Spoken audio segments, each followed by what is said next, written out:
You. Push those buttons. I always forget to. Damn it, dude. Hello. We're in, and I'm getting my ass beat. That's okay. Monkey fuckers. Okay. So I know there's also a quest up here that we're supposed to do, but we don't get it until after. Oh, no. Oh, no. What have you done? What have you done? My boy, what have you done? Become potato. Oh, no. You sent me mail? Oh, shit, I got 3 mails. Look at you. Fucking tiny baby man. You used to be so tall and imposing, and now it just says suckfuck. Oh, shit! Suckfuck. Oh, no. Fucking Rion. Look at him. Oh, no. This feels very much like, a, some shitty, like, Disney movie where my 2 friends have turned into potatoes and I've got to, like, take care of them as, like, daddy daycare kind of shit. You're gonna have to leash us. Oh, yeah, no, we're definitely doing those full body harnesses. In fact, actually, Frackle, this is your responsibility now. I cannot handle this. We're going to go do anything else. Run away from these responsibilities. What they do is not my problem. There we go. All right, so perfect. We got silver in. Dude, okay, I kind of want to see the tiny mounts that you guys get. Like, your really nice mounts, are they smaller because you were Lalafell? Oh my god. What about the, that really cool mech that's like a surfboard? Is that one tiny? Yeah, look at the tiny little dodo.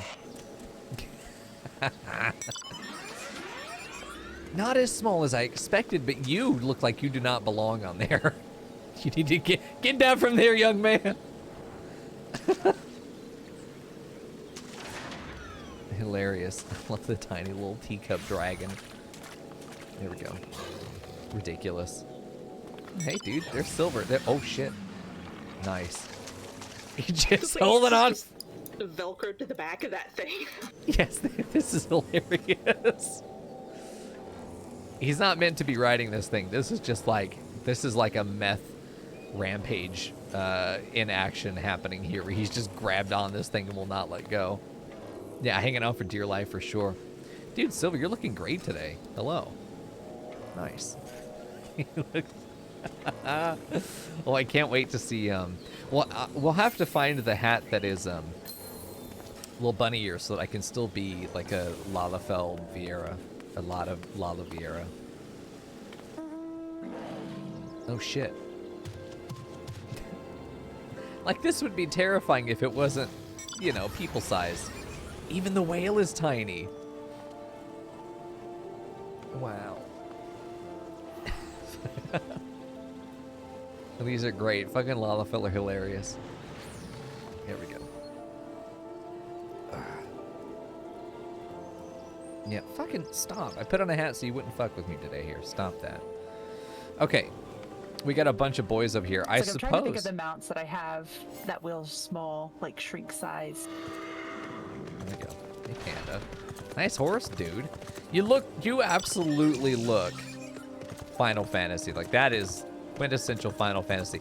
Like, definitely at post 12, but it's still absolutely Final Fantasy. This is like Final Fantasy 15. I love the feathers.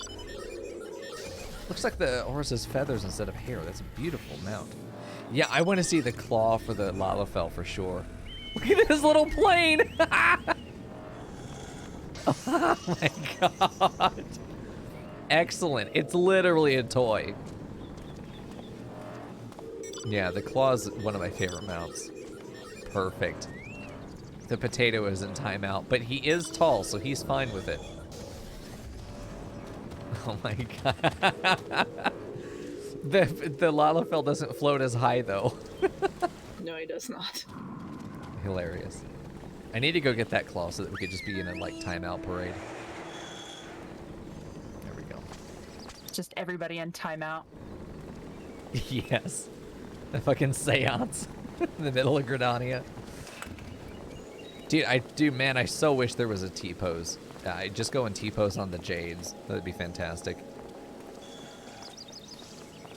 Okay.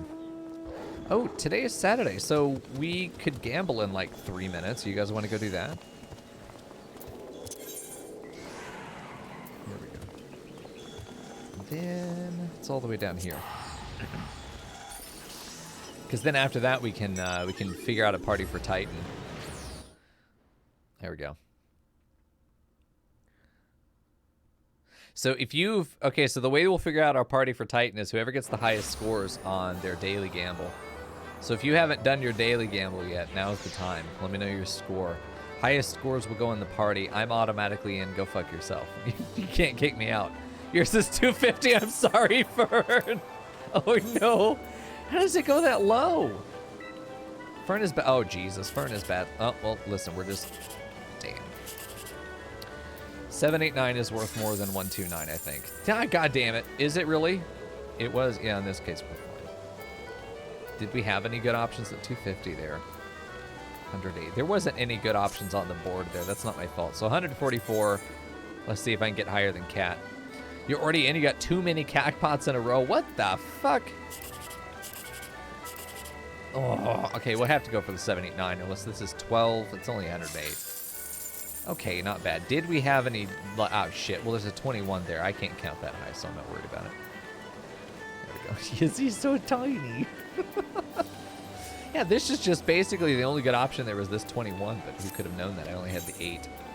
And I had the 8 two ways. Listen, man, we're only 500 right now. This is not going well. Oh, shit. Well, a 1, 2, 3 is not possible, but I will go this way. Okay, did we have anything good here at all? Like, was there even a possibility? Like, we could have gotten over 1,000, but yeah, this was just a dry fucking board, man. I think the highest possibility that we got here might have been 1250 total, you know, if we'd gotten the max on every one of the 3 boards. So you just got the dick, is what we did. Hey, Sabise. Good to see you, dude. Friend June. Tiny Potato Man. There we go. Oh, it's time for the Jumbo Cactpot. Cool. Well, let me know your scores when you get there. You'll let the potatoes fight Titan itself. Yes, I can't wait to be fucking launched, and my only savior is going to be a literal child cosplaying as an adult. Okay, Cactpot board. Yep, there we go. I think it's time, dude. Panda got 1,008. Nice, dude. Can we do it now? Oh, the wheel. That's right. Oh, shit. Here we go. I can't read it, but we're going to watch. It's exciting even if we're illiterate. Stop jumping, you assholes. We can all see. Short people in the front. It's very easy. Okie dokie. I don't know what any of these numbers are going to be unless it's literally a 0. I don't remember my numbers either, but I'm going to blame chat. Unless we win, in which case it's my fault. Get fucked. Okay. Okay. Is this like an 8? I don't know, man. This is cute. Oh, there's a double in there. Ooh, so if you got the right number anywhere, you're going to get some really good things there. Hey, Lothridge. Hey, Lothridge. You and me are going to be best friends forever. Pop Ego ad. I live in your walls. I lurk in your life. Do you hear my scratching? I'm scratching for those kneecaps. For those thick femboy booty cheeks. What the fuck, dude? Nice. No, I don't hear you. Scratch louder. All right. Thanks for the resub, dude. 28 months, tier 2. I appreciate your support. You're also on the Patreon, I believe.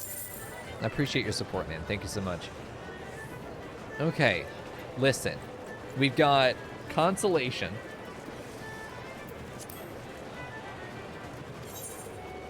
I believe. You guys... you don't know. Fuck. Okay, listen. Fucking give me the first place prize. That's all I care about. Hey! I got one of the numbers right. Yeah, 88683, and then it rolled an 8. Yeah, my 8 right there, man. Oh, I also got the 3. Holy shit, nice. Last 2 numbers match. Last 3 numbers. Oh, it's only the last ones that really matter. It's not just picking any other ones. And it has to be exactly. So if that had been 38, then it doesn't count. I see. So the odds of winner are actually much lower. Oh, no. Okay. Well, listen, that's my first 3rd place, and that is a lot of points that I can spend on mounts and shit, so it'd be good. No sucky? Okay. I will not suck your cock. Are you sure about fucking John Cena meme? Are you sure about that? That meme comes with its own glory hole, dude. You got third prize? Hell yeah, Silver. Nice, dude. 972, at least it was something. 944. I think June. I didn't read, because I can't. I didn't read, if Yiz, hello? If Yiz and Rian got their daily. Rian didn't get more than like 300. Silver can't read. 178 was Yiz's highest. Okay, so it looks like it's going to be Panda. I think Panda. Oh, hey, Murgo. Oh, hi. Look at you in your little boots. Fuck it, Murgo. You're such a good boy. There we go. Nice, dude. Congrats, Silver. Yeah, I think it's going to be Silver, Panda, June, and me. No, yeah, June. June beat Murgo, so Murgo doesn't get to kill Titan with me. Although, honestly, I'm willing to override the meeting of the minds. Look at this. There's a fucking drug deal about to happen here. We all need to pick a day and go as all Olafel. We need to pick a day and do it that way. Okay. Wife's about to get home anyway. Oh, shit, okay. So we got Panda, June, and then I think Murgo is in there. I can't read. Yeah, Murgo's in there. June, Murgo, Panda, and me. Okay. So those are the parties. So there's Panda. Invite to party. I've got to find fair/not fair ways to get people in the party. And then me, and then I need to know where Sabise is. Actually, Sabise can't join us. Sabise doesn't have the quest unlocked. He can't do this. So, okay. Not Silver. So it's one of you three. Just fucking invite all of you, and then just whoever accepts it. Stop jumping, you little shit. Oh, okay. Never mind. Yeah, you're gonna tell me that. I keep forgetting. Or you guys could. Is there? Hold on. Is there a dice roll? Yeah, /random. Okay, the three. Okay, get out of my party, fucking Rian, bitch. The three of you will roll dice. The highest roll gets in. Not you, Marco. Oh, fucking Vern, no. Fucking Vern, of course, gets a 107. Okay, Rian gets an 819. Yiz, roll 2 if you want in. There we go. There we go. Oh, 700 from Silver. Not bad, dude. It's the highest roll, but he can't join. There we go. Yiz got 100. Okay, so it's going to be... Can I get back in the party now? Yes. Okay, invite. There we go. Okay, the position was rightfully won, and we have a functioning party here with Panda Tank. Perfect. I do want to do, because this is going to be the Titan fight, I absolutely want to go in as Dragoon, because Jumpy Boy and Cliff sounds like a great combination. Make them compete in Kokoro for party access. See, we could do shit like that. Little mini games in there would be fun. It'll take a couple minutes. Okay, so there we go. I'm just going to go ahead and do it then. Actually, I think I have to run back there to the quest, because I don't know that I can actually just go in yet. Hello? I don't know that I can actually run into the thing yet, or can I? Oh, I can't. Okay, cool. So let's just do that then. Just try to queue for it. If you don't have it in your queue list, you can run back. I have to be level 34. I need someone sneeze some EXP on my mouth, please. Fucking bye, Murgo. I'm gonna go kill things over here. Can't pronounce like $600 for. Oh, fuck off. Okay. Yeah, Kokoro is going to be a good thing we can add in just real quickly. I want to find a place that we can do Stream Raiders though, and I think we do it at the midpoint break. I think honestly we do both. You know, we had the Kokoro showing while you're putting units down for Stream Raiders, and then we do the Stream Raiders, and then the show starts. I think that fits. I might even just make it a 30-minute opening. Launch the stream at 5:30. That might actually be better for me. I kind of like that idea. Then that means we have the exact length needed to be able to do the Stream Raiders. That's a good idea. Okay, that's what we're gonna do. Never mind. Okay, just figured some good shit out. All right, I need to murder things. Come here. See, open with 4. Bitch. I like that attack. There we go. What are you gonna do about it? Fucking nothing. You're gonna die is what you're gonna do. I have to avenge my husband. It was unfortunately doing illegal shit. There we go. Hey, Billin. I hope you're doing good. Thanks for sharing the ferrets, by the way. Fucking love your fur babies. Oh, hold on now. You just watched your friends die, now you join them, bitch. Make sure you're actually gaining EXP in the party. Oh shit, yeah, no, I didn't even pay attention to that. A player has left the area, you're no longer receiving an EXP bonus, but it didn't say that I'm not getting EXP. Let me check.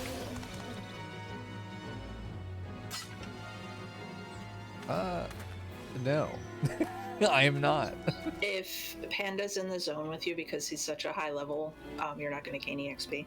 Oh, okay, so Panda needs to get out of here for a minute then. So I can just get a couple kills. I've got an actual sneeze of EXP left. Okay. No, there you go. Look at you. You look like a wood whaler. All right. Panda needs to get out of the area for a minute so that I get EXP for this. You changed classes? Okay. Good. You'll get EXP now. Okay, good. Thank you, Quinn. Let's see. Ah, yeah. Not bad. All right. Well, now we got to go find other stuff to murder. I think literally one more kobold. You. And then we'll be good.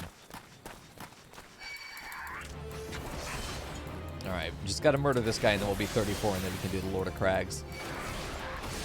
So I absolutely want to do it as Dragoon. I don't have any other functionality as Dragoon right now. Oops. Like I only have this 1, 2, 3 combo and then my jump. Which is cool as shit, by the way, but that's all I got. I'm still not enough. Wait, hold on now. I actually need one more. Fuck. Come here. Just one dude. One man at a time is enough. Damn, dude. Lord of Big Boys. Yeah, it did sound like Lord of Crabs. There we go. Yeah, I think I'm going to send some feedback to the Goro devs to make the game even better. Lord of Crags. The Cragist. There we go. Hell yeah, dude. Any new skills, Forehead? I do have Piercing Talon, which I should probably use as my control too. This is just my ranged ability. Yeah. It's weaker than my regular one. You know, if I were to get knocked back, throwing out a Piercing Talon as I run toward them probably would be smart to... What am I doing? Probably would be smart to do. Okay, so now we're ready to go. We should be able to get in. So Banda should go ahead and change back to regular class now. There we go. Okay, I'll do a ready check. I need a button for this. It still thinks Panda's an archer. Okay, good. So we're ready to go. The navel.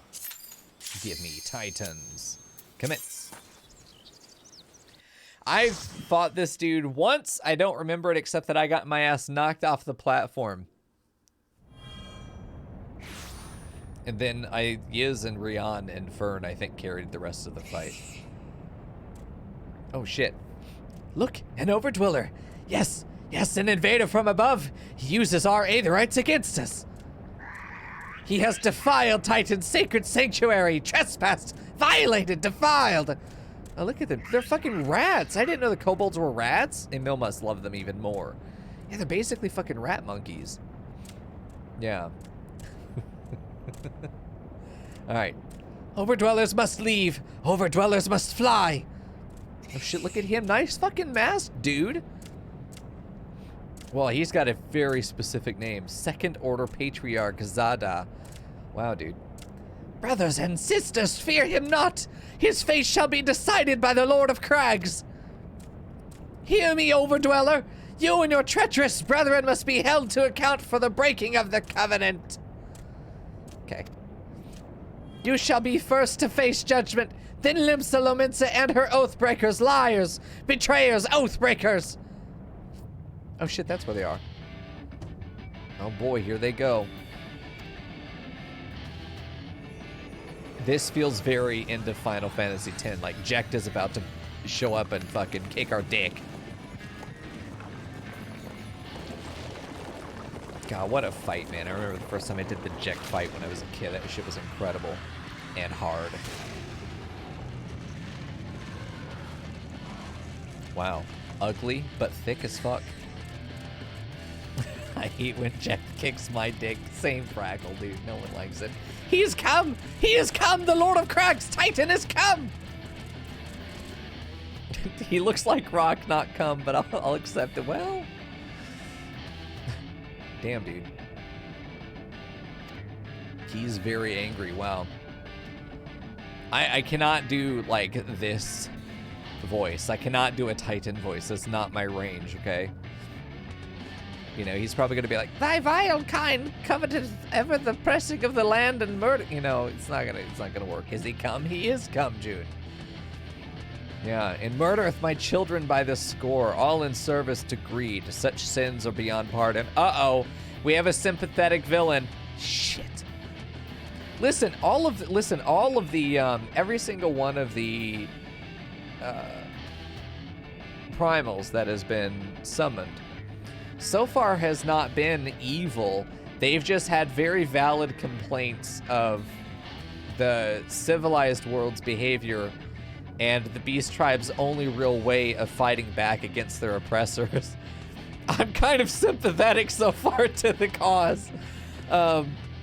This just seems like we're putting down obviously it's violent resistance, but man, if your oppressors have shown that there is no other option, then violent oppression seems like the only course of action in some cases. Not advocating it.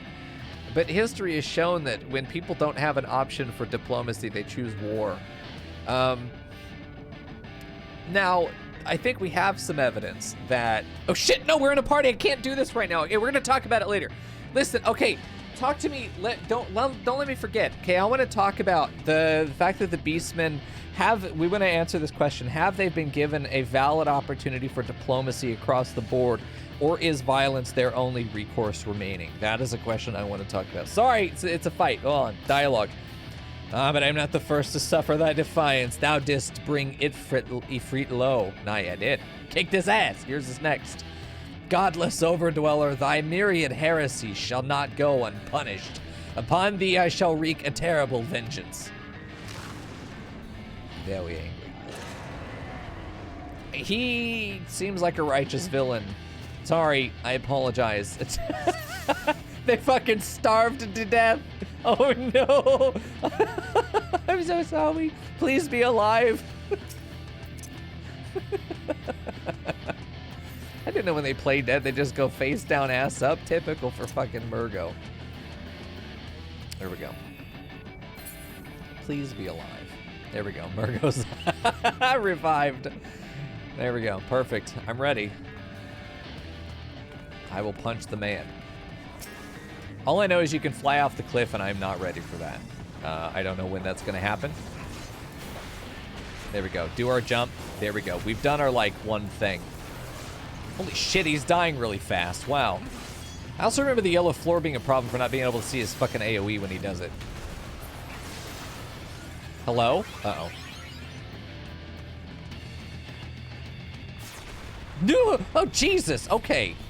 Are you always gonna get hit by that? Like, I just saw Rian running to the edge, so I did too.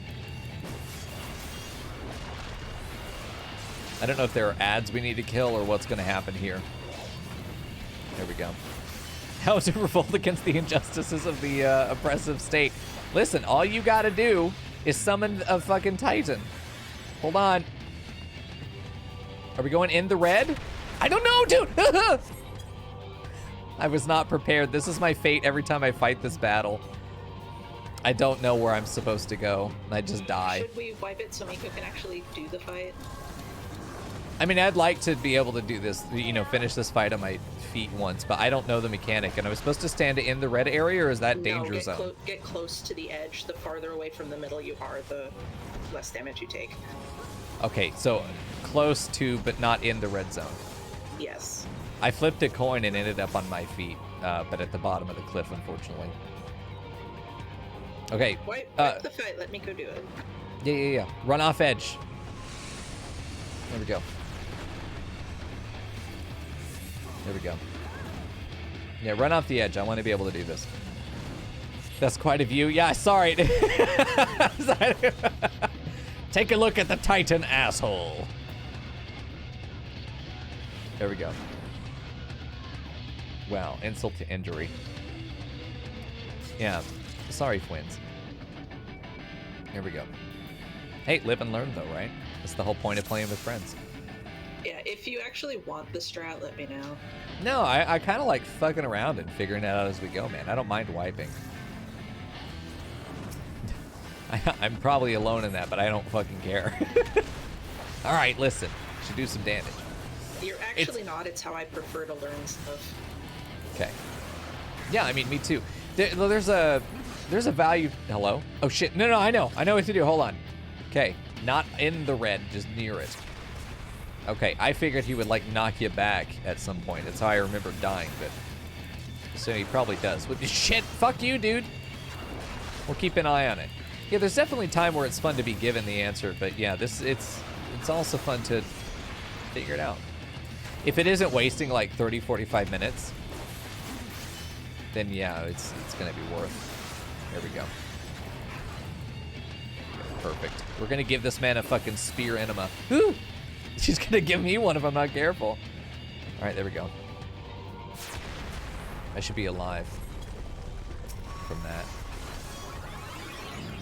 I bet all that rock ends up being gone, and we're just only gonna have the yellow sort of crystal flooring here to work with later. Although, who knows? He's dying real fucking fast. We don't even have a limit break. I don't know if that's gonna be a thing. Okay. There's no way the fight's over. Oh, yeah. Okay, so we're supposed to hit the granite things. Got it. Throwing corpses. I don't know, dude. I'm trying my best. I'm guessing as we go, though. There we go. There we go. So we're basically playing this as like protect the president mode, that if I die, we've got to all wipe and start over again, I guess. Oh, shit. Nope. Don't do it. Oh, fuck. I didn't even see the crag last time it was on the ground. You stop that. What is wrong with you? Yo. No. Don't look at me, bitch. Is he dead? No way. Wow, we fucking cleaned him up. That took a lot more effort the first time we did this. And nice. The Lord of Crags, great Father Titan, has fallen. Yes, he has. You're next, bitch. I can throw this spear. You better start running. He's coming over. I would have loved that. Just run up to the edge and just fucking flip him off. Let him know. Let him know the score. And also yoink their god as a little crystal. Here we go. We definitely look Final Fantasy right now. This is probably the first time something I'm wearing looks Final Fantasy.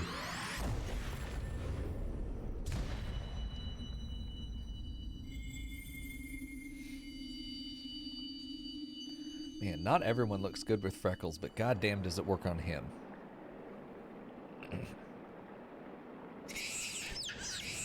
The crimes of the Overdwellers shall never be forgotten. Never be forgotten. No, never. Okay. 'Twas your kin who broke the covenant. We have acted only in defense of our lands. This is a retaliation to a broken treaty. What course do you have if you make an agreement and they break the agreement? Do you just be like, please don't break the treaty again? And then they go, okay, bro, and then they do it again anyway? If you tried diplomacy and diplomacy fails, what is the recourse? Oh boy. Oh no. Oh no. Cease your aggression, or there will never be peace. Until our dying breaths we shall defy you. Deny, decry, defy. Oh no. Oh no, we're doing some political analysis here. Oh boy, big bads are watching. Now these are the readings one would expect of an icon. I have seen enough. We proceed as planned. Are you sure that is wise, my lord? Your curiosity is untested and unproven. We do not yet know its true capabilities. Then trust in mine. Oh. Pronunciation, please. Ritaden? Ritaden? It's Ritaden, I think. Okay. Yeah, yes, it's got it. Ritaden, okay. Yeah. Then trust in mine, Ritaden. My curiosity, as you so eloquently put it, would have bested Titan in the blink of an eye. Why, if there be truth to the legends, it could Why, if there be truth to the legends, it could readily subjugate the whole of Eorzea, given but a little while longer.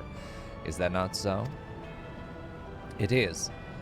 No greater single power has ever been conceived, much less realized. I don't know who these people are yet, you know. What you say may well be true, but while such devices may win battles, I do not believe that they will serve to change the course of this war. Oh, but they will. Have a little faith, my friend. Yeah, I know they're Empire, but like we don't know them specifically. Like we don't have like their full personalities. I don't really recognize their names very much.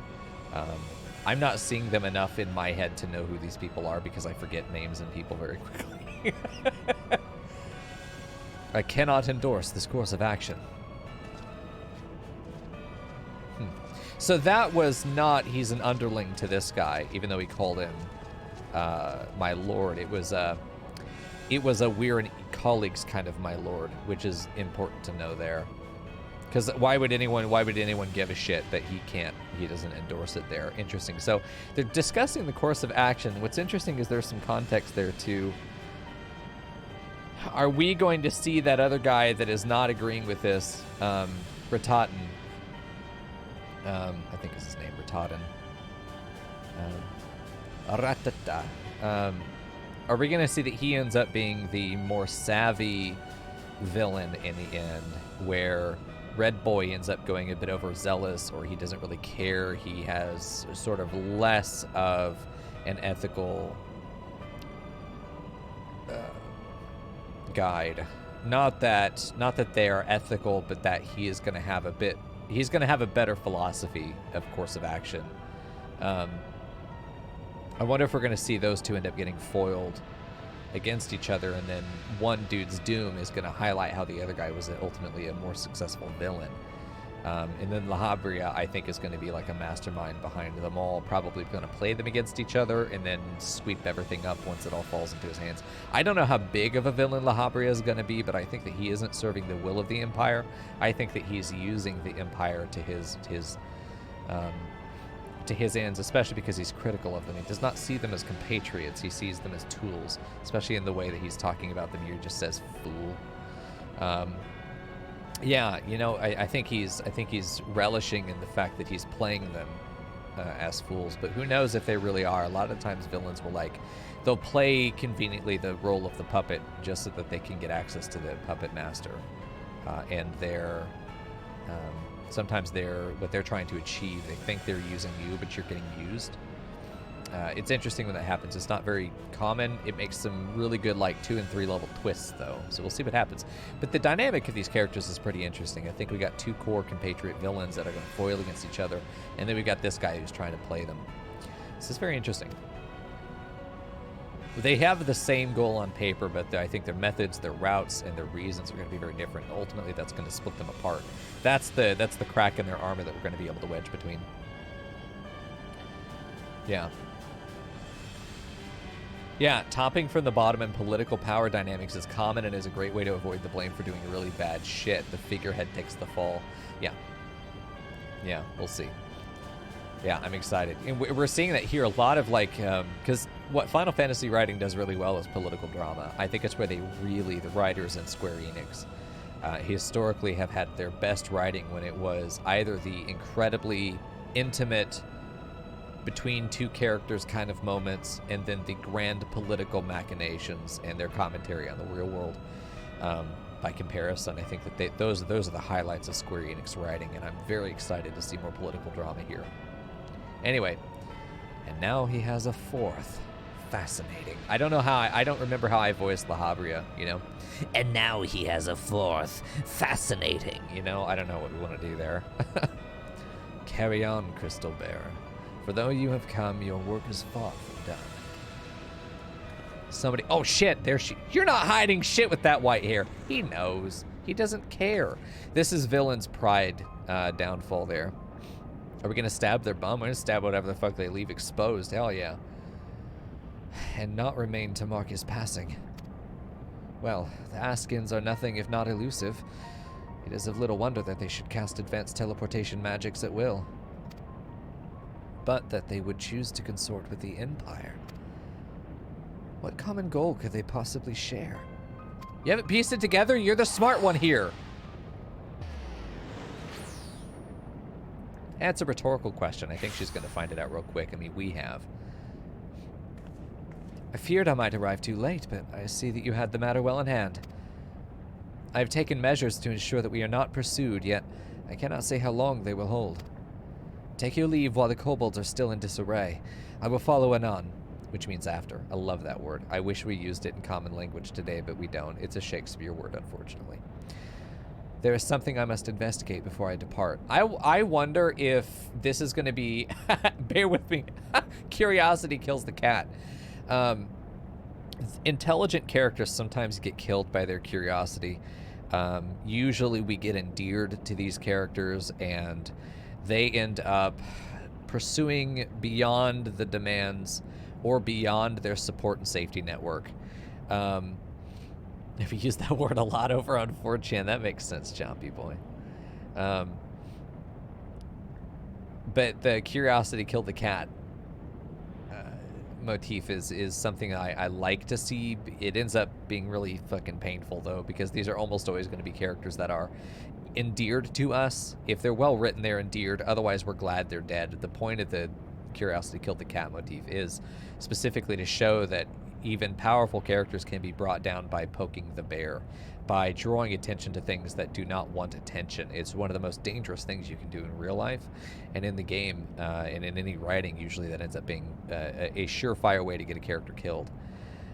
As a message to the rest of us, as a threat, as an establishment of the importance of what they discovered, as an establishment of how depraved and, in some cases, desperate a villain or a villainous organization might be in the writing of the antagonist organization.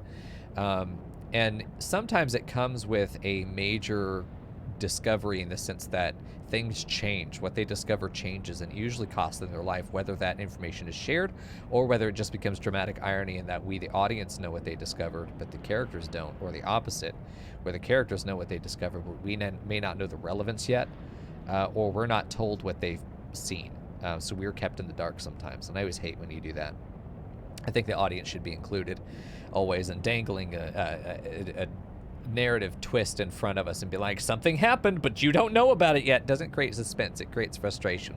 There's a difference. But I don't know. I'm starting to see the potential. I don't think it will happen. But when you have a broad cast of characters, you've got like 8 or 9 protagonists. You should expect some of them to exit the narrative. They don't have to die. You should expect some of them to exit the narrative because there isn't room to develop that many characters. Well, I know this is a game where if you started in Ul'dah, you got a lot more look into Thencred. I started in Gridania, so I saw a lot of Papalimo and Ida. And I'm glad I did because they're good characters. And I think you see a lot of Y'shtola if you start in Limsa, I'm pretty sure. But these characters all end up being at a tier of exposition characters. And they will run out of narrative value at some point, and at that point, any character that runs out of narrative value has to exit the narrative, whether they die, they retire, they move away, for some reason they stop being an actionable part of the story, they stop being a contributing part of the narrative. They can still be there, usually as a talking piece. They can assist with dialogue. They become purely supporting in their nature. They don't become active. They become supportive, sort of a passive character that's just there, usually for flavor. They're not contributing any new information. I could see her becoming that kind of sacrificial lamb character, because she seems like one of the characters. Her Papa Limo is also that way, but I could also see Thancred doing it. I think all three would have a sort of penchant for perhaps looking too deeply into the void and getting snatched. But I think she has... Papa Limo, to me, has a sense of self-preservation. I think he has a bit of wisdom about him to know when he's in over his head, which is all the time because he's tiny. All jokes aside, though, I think that Papa Limo has a bit of wisdom. I think Yida would be his weak link, where he has an emotional attachment to her and would want to protect her, and she's the one that will get in over her head, and he'll be dragged along with her, is how I think that relationship goes. With Thancred, I think he will just be nonchalant, or he'll be miscalculating his safety, and then he'll find that he is exposed when he's not expecting it, and then it costs him his life. You know, if he were to die, that's probably how that would happen. And with Yustola, I think she's confident in her abilities. I think she could get overconfident, and get caught in a position where, similar to Thancred, she gets overwhelmed, or makes a miscalculation, or she gets outfoxed. With her, it's all about her intelligence, her active intelligence. I see potentials there. I don't want any of those things to happen because I like her, but those are all ways in which characters Don't forget about your kick timer. Yeah, I know, I saw it. I'm gonna stop talking now so I can not get kicked. But yeah, I can see her character becoming a sort of sacrificial lamb in order to build up the antagonist. Thank you, Fwind. Anyway, I will teleport you to the Aetherite in Zelma's ruin, and we will rendezvous at Camp Bronze Lake. Agreed? Sure, fine, wherever you want. Okie dokie. There we go. Yeah, I mean, this is all stuff, and this is something I was talking to Leandri about, as she was saying, you know, yeah, and I suppose I should tell both of you two as well. Hello, friends. That Kat was saying that there's definitely going to be moments where I'm making these sort of early predictions on how I think things could play out potentially, or character analysis that's happening sort of on the moment. But if we could pull that out later, once we know, be able to go back to those earlier predictions and just put them side by side with what we see later, that could be some just great content or great moments to share. I believe they're still here. Definitely, yeah. Because I definitely, and I was saying, if there are those moments where, like, you guys are screaming in the background because something I'm saying, and you're like, you like Panda saying in chat, I wish I could tell you, you know, there is definitely going to be, we want to mark those moments down so that we can go back and find them. Anyway, thanks for running Titan with me. That was great. Yeah, anytime. There we go. If that one side quest opens up, you should go do that. My bones! Yeah, I'm going to go do that now. I'm pretty sure it's open. All right, off we go. All right, I'm going to pop out of the party. Hold on. No, don't do that. Don't examine me. Fucking IRS examining my shit. I didn't have to pay taxes this year. I'm both sad and extremely happy. Here we go. That's really good. Perfect. You had to pay taxes? Oh, dude. Congratulations. There's a threshold at which if I make like $1 more, I end up paying taxes, which costs me a shitload of money. But then there's that threshold that if I don't hit that threshold, I make more money. Do you know those brackets where you want to be at the bottom of that bracket? You're getting a return of $2, dude. It's better than paying $2. I wish our taxes was used for shit that wasn't like bombing brown people. Fuck's sake. Fucking America. Anyway, we'll make it better, I think. You got paid by Wisconsin? Hell yeah, dude. You're getting a few hundred back for Fraggle. Nice, dude. You had to pay 25 to file for it? Oh no, your lawyer got a tax return of, your preparer got a tax return of 23 bucks. We pay like 200 to get it prepared by a dude that my mom has been going to for about 30 years now. Anyway, I am relieved to see you well, but come, let us discuss our next step. And there we turn in the quest, yeah. Lord of Crags is done, dude. Okay, so let me go see if this boy is opened up. I'm pretty sure it was up here. Oh, yeah, I think things are up. Is it going to be both of these guys or just one? It's just one. Which one? Rakusa Farusa? I'd have to see the quest names. The Monster of Bronze Lake. That one. Okay. Look at him. He looks like he thinks he's people. Oh, he's so cute. Yeah. You paid $0 to do it, but you did the free version. Oh, is it? Oh, okay. Like you filed for yourself. Nice. Okay. As you know from your prior visits, we treat the wounded from the front with all our arts, and with the healing waters of the hot springs.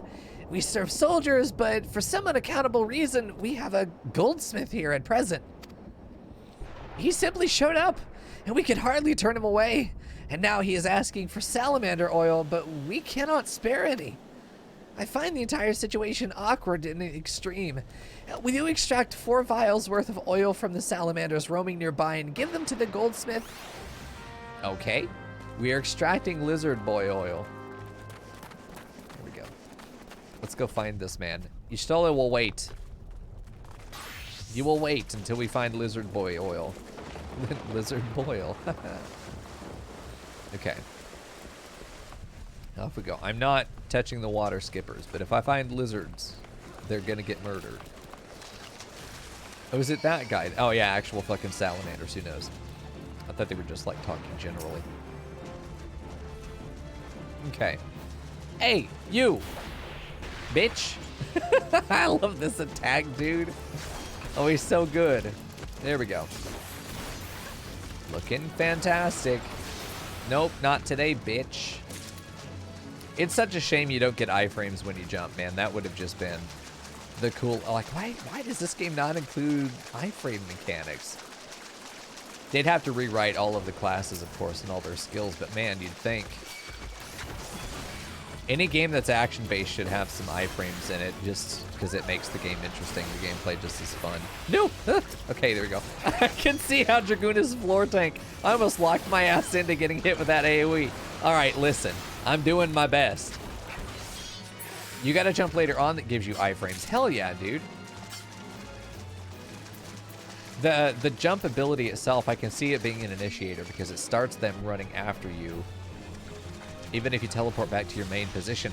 It just, to me, the positional change doesn't seem to have a meaningful impact. Like, why do I care about doing that? Unless I stay by them, I land and just stay there. It's an initiation in the sense that it gets me into their, you know, into melee range on a target that's otherwise maybe running or too far away to hit initially.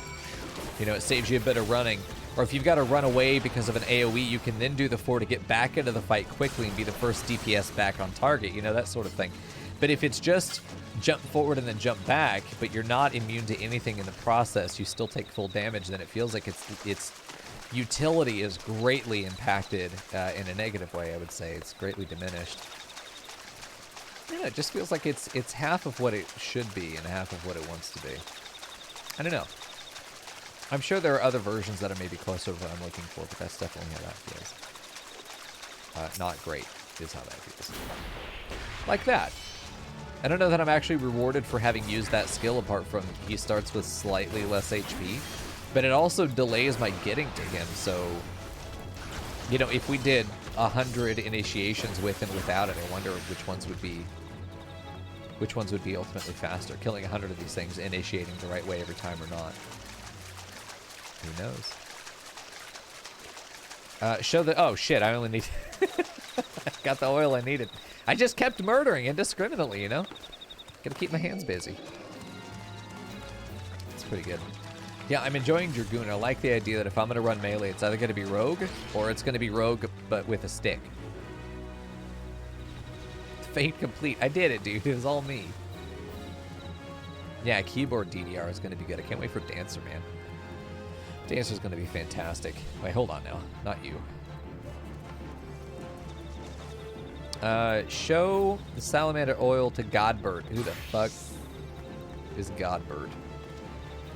I feel like I've done this. I think I've done this quest before. I think. Oh Jesus, yeah, I maybe. I know this man. I have his card. Hello. Try putting some pants on you, fucker. Yeah, this used to be part of MSQ, so please do it. Excellent. Okay. Most kind, you are most kind to bring me the oil of salamander. Okay, please take. I had need of a large horn. No, I had need of a large horn and made the grievous error of visiting a great buffalo with a hacksaw. He liked it not, and I sustained a most horrific scratch. It smarted so, and the ache. Oh no, I was not thrown. I am not so green as that. Ah no. When the beast shook its head, I stepped backward, slipped and fell. Then I fell again later, strolling back to the dog cart. No need to be shy. You're an adventurer and I am a goldsmith. The body is simply an instrument. An occasional need of oiling. Oil, sir. Oil, I say.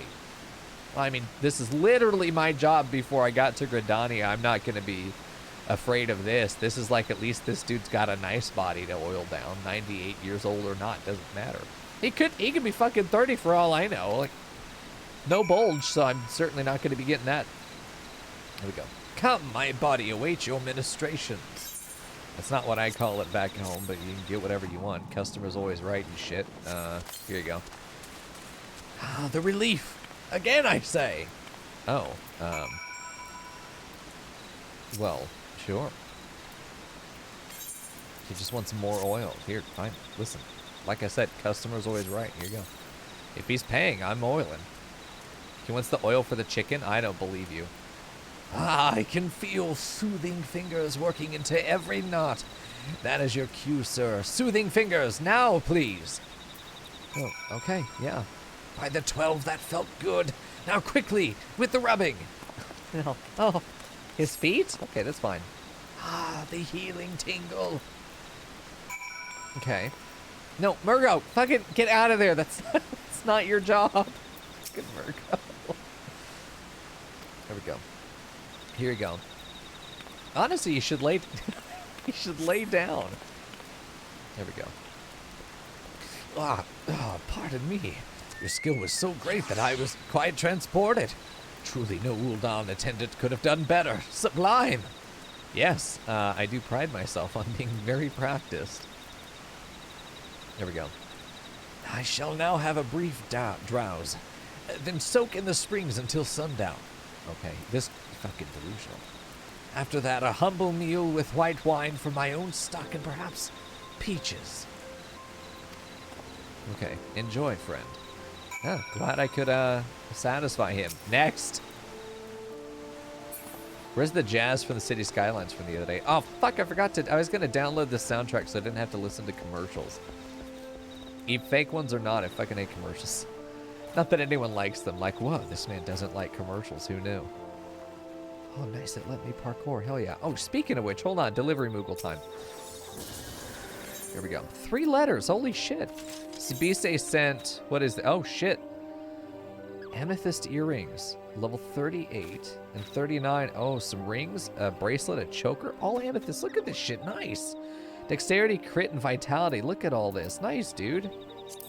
Thank you, Sibise. Sibise Customs, everybody. Yeah, I will definitely wear that. Oh, shit. Wind up Taru Taru. Wind up Taru Taru and a Lominson Sparkler. Nice, dude. So we got another minion there. Is there a mount version of that? Thank you, Silver. Here we go. Enclosed is a 5-piece set of Wild Rose attire. Huh? Why? Who sent me this? I'm not sure who sent me this. Oh, Final Fantasy dev team. Pero por qué? Why? Hold on. Anyway, that's fine. Hey, dude, we got mail. Thank you, Silver, and thank you, Sibise, Mr. June friend. Hell yeah, man. Minion from Eureka, Tarataru's Final Fantasy 11 version of Lalafell. Oh, I see. Okay. Hold on, let me use that. It's cursed as fuck, but we do need another minion. And we haven't done our minion roulette today. We just let Frackle live longer than he was meant to. Alright, minion roulette, who we got? It won't be this one, though. Hello! My son. I love him. Oh. Alright, let's do the minion guide. Hold on, let me get the good boy in there. Let me get the Tarataru in there. Fucking horrifying. Alright, go ahead and summon it. Let's get a look at it. Let's get a good old look at it. Okay, the wind-up Tarataru. It's cute. Never mind. It's adorable. It looks like Leandri, honestly. Yeah, I thought it was Tataru as well. Tataru, a wind-up Tataru would be hilarious. Alright, yeah. A fucking creepy little Russian doll. I love the print of the textiles there. Oh, hi, Rudy. Dude, I haven't seen Rudy in a minute. What a good boy. Oh, he's good. Yeah, that's cute. We'll have it. This one will be Leandri until I get the fat cat pet. Then that will be Leandri. Alright, we'll turn this in. Fucking little hooker. There are better tables to do this at. Well, maybe not. Panda, be ready to pay up, bitch. Murgo doesn't dance for free. There we go. Thank you for your service, adventurer. It seems he believes Bronze Lake to be some sort of a retreat for the rich. He paid a very handsome fee for his stay thus far and profusely complimented us on our asceticism. Oh god, asceticism. Asceticism, really. Complimented us on our asceticism. This guy's got great vocab, though. He's a fucking reader, this boy. Is that the quest, or is there more? Or was it just like, get Mico to rub man there's down? A follow-up. Oh, excellent. Good. I'm glad. Okay. Oh, no. First one thing and then another. This goldsmith passed out from too much heat. We've warned him time and again this past week not to stay in so long. Honestly, I do not trust myself to tend to this fool, for I have a mind to strangle him. If a poke revives him not, throw a bucket of lake water on him. There was ice in it this morning. Okay, let's do it. I'm ready. Fucking Godbird. Now, I had the Godbird card, but I was like, who is this man? But now we know who the Godbird is. There we go. This little mini quest chain is also kind of relevant later on, so. Oh, interesting. Yeah, I'm willing to do any of the, like, side content if... Oh, shit, he's fucking dead, dude. Yeah, I'm willing to do any of the side content. I'm just going to need a guide to know that I need to actually... Oh, he's fucking dead. Actually dead. Did no one think to revive him when his head went underwater? Rip this man. Rip this man. Him dead.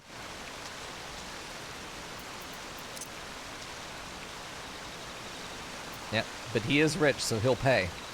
He is bathing? Listen, he's bathing his fucking lungs is what he's doing. Right now he's bathing my asshole with his tongue is what he's doing. I hope he pays well. I hope he pays. He has to be alive to do that, though. We should probably try and resuscitate him. Oh! Okay, let's do that. Just look straight down. I expected him to, like, look over his shoulder or something. Nope. There we go. There we go. The fucking glub glub. We gave him a poke. We need to dump freezing water. How do this? Just right click. Oh shit, we got it. Nice. My dick. No, do not give him my dick. That will wake him up though. I think he's immune to freezing water, given that he's drowning in hot water that also gave him fucking heat stroke. Hello? They poke. Oh, geez, again? Okay. Wake up, you old bitch. Huh? Oh, no, there's going to have to be another one for sure. This is what I did the Fern when we went to Acon, and she gave herself fucking heat stroke for running around in a flannel, you know, Jesus, flannel onesie all day outside at Fair Park in Dallas. Or was it conveyed as part of the quest? How do you know his name? Godbird? Oh, because it's, yeah, it's right up on his thing. They kind of just gave me his name. Colonel Sanders. Oh, no. Okay. Oh, it's you. He of strong yet tender fingers. That's me. Teleports behind you, unzips tender fingers. Fuck. I was lost. I freely confess it. I came to this retreat an artisan whose craft was lost its savior, enriching myself by indulging customers' grossest tastes. I was ready to suffer privations, and I did, but today, several hours into the ordeal of the scalding water, my life flashed before my eyes. That might have been a fucking seizure. There I saw forms exquisite, filigree masks, steel cut to shine like diamonds, graceful galleries of electrum where emeralds took the air with pearly suitors. I must return to Uldar, to my workshop. Okay, goodbye. We've done it. Well, my socks are wet, so it's time to die. Colonel Sanders wants to make some chicken. Give him the oil. Dude, that's a fucking quest line right there.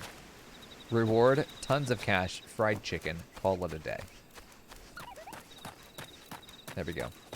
I woke the man up and gave him visions of jewels, probably family jewels, which he's going to now go make a bunch of really fucking awful jewelry from. Our goldsmith has departed for home, I'm glad to say.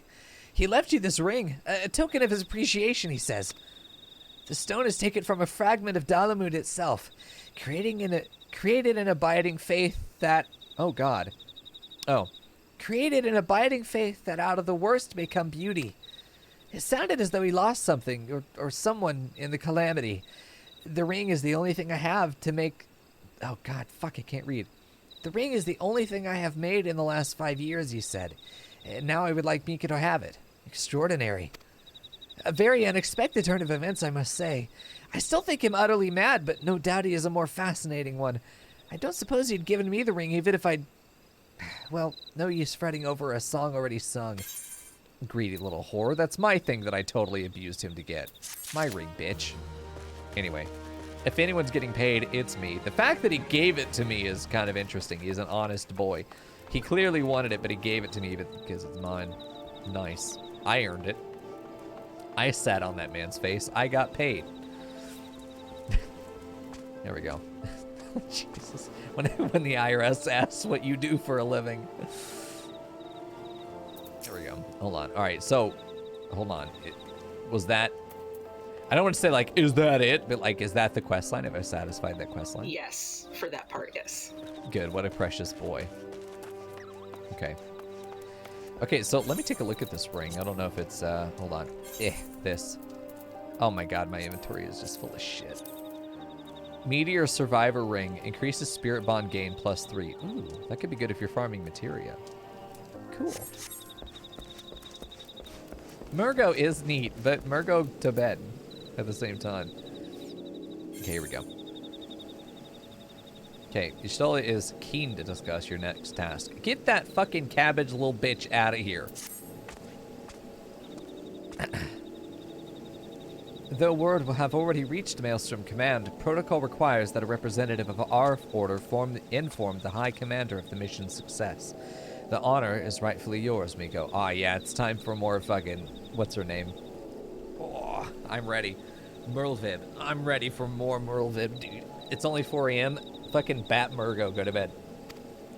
Once again, I must commend you on a job well done. We shall speak again soon. Okie dokie.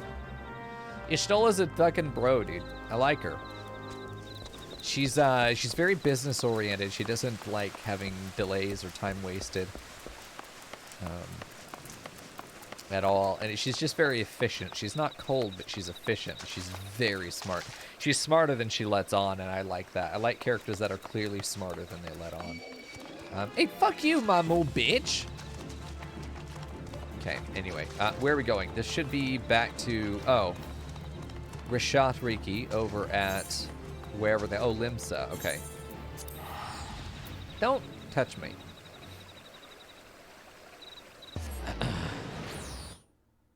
Here we go. We're good to bed. That's right. Perfect. Okay, we can close this off because we go up to the aft castle.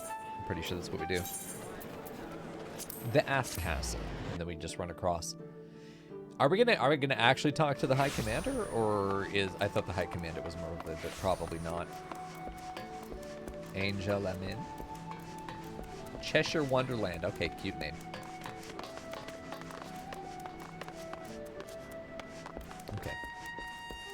There we go. The Ass Castle? It could be the Ass Castle. If you pay the right sum, you can get access to the Ass Castle for sure. It is good to see you, Private. Word of your triumph reached me some while ago, but I am pleased to have it personally confirmed. First Ifrit and now Titan. Truly, when I think of your achievements, I feel the loss of the Warriors of Light less keenly. There could be no greater compliment than that.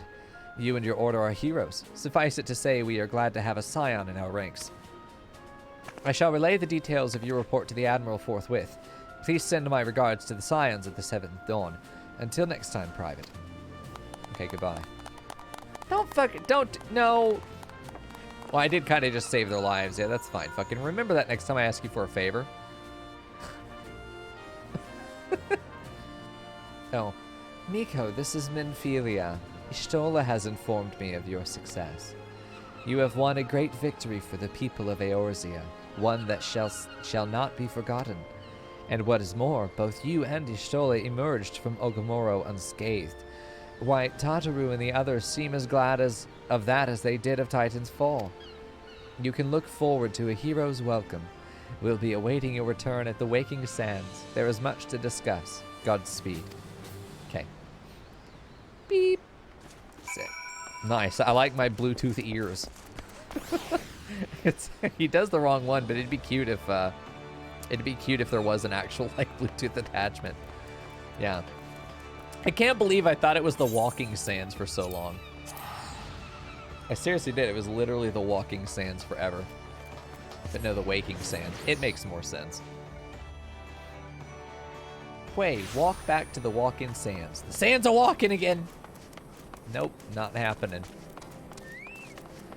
I actually looked up a guide for Welsh pronunciation so I could learn row names and how to pronounce them, not sound like a doofus. I still sound like a doofus, but I understand a little bit more. Those damn sands! You did the same thing, Azreen? With the blue exclamation point up the stairs. Oh, okay, got it. Yes, sir. Right away, sir. You got it. Is extra dungeons. Oh, good. Okay, yeah, we'll do that. Nice. Braving new depths. Okay. Nedrick. Do I read or spam through?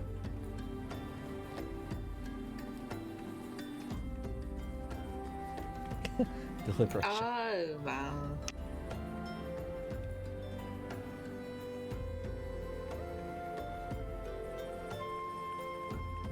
Was that an answer? Oh, no. I don't know. I think you can just spam it because it's just the dungeon.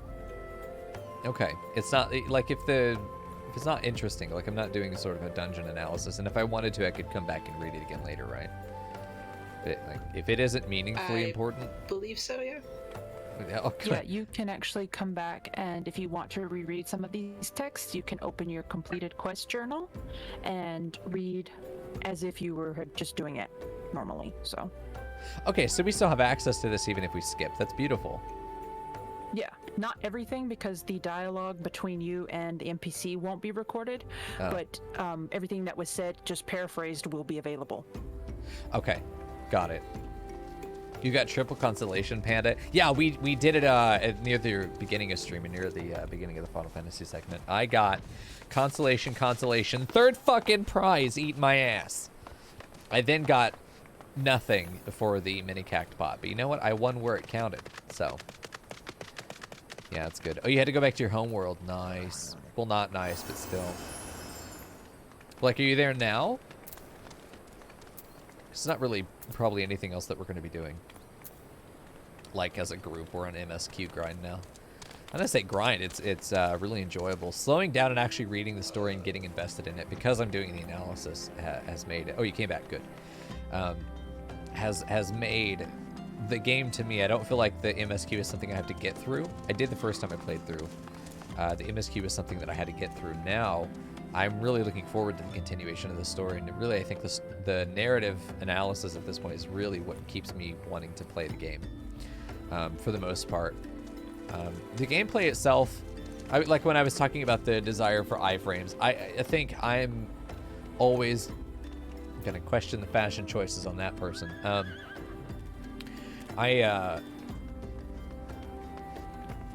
think I'm always going to either want something a little bit more complex than just memorizing button combos, But I also know that it is more complex than just memorizing those combos. There are decisions in which combos you use or when you do or don't use certain ones. It is not simplistic, and I don't want to put it up that it is that way. But there's to me, I wonder if later game I'm going to wish there was more active complexity rather than planning complexity, where it was more skill-based in the sense that you had to have certain reaction times. Although I think it's going to end up being that way anyway. I don't know that I'm not articulating myself well, but more of a Souls game and less of an MMO skill-based game. Like skill cooldown based. Actual skill-based, more active. I'm wondering if the gameplay is ultimately going to get to that point later on. I can already see myself sort of itching for something more active in playstyle than this, but the narrative analysis is really the reason we're playing the game to begin with.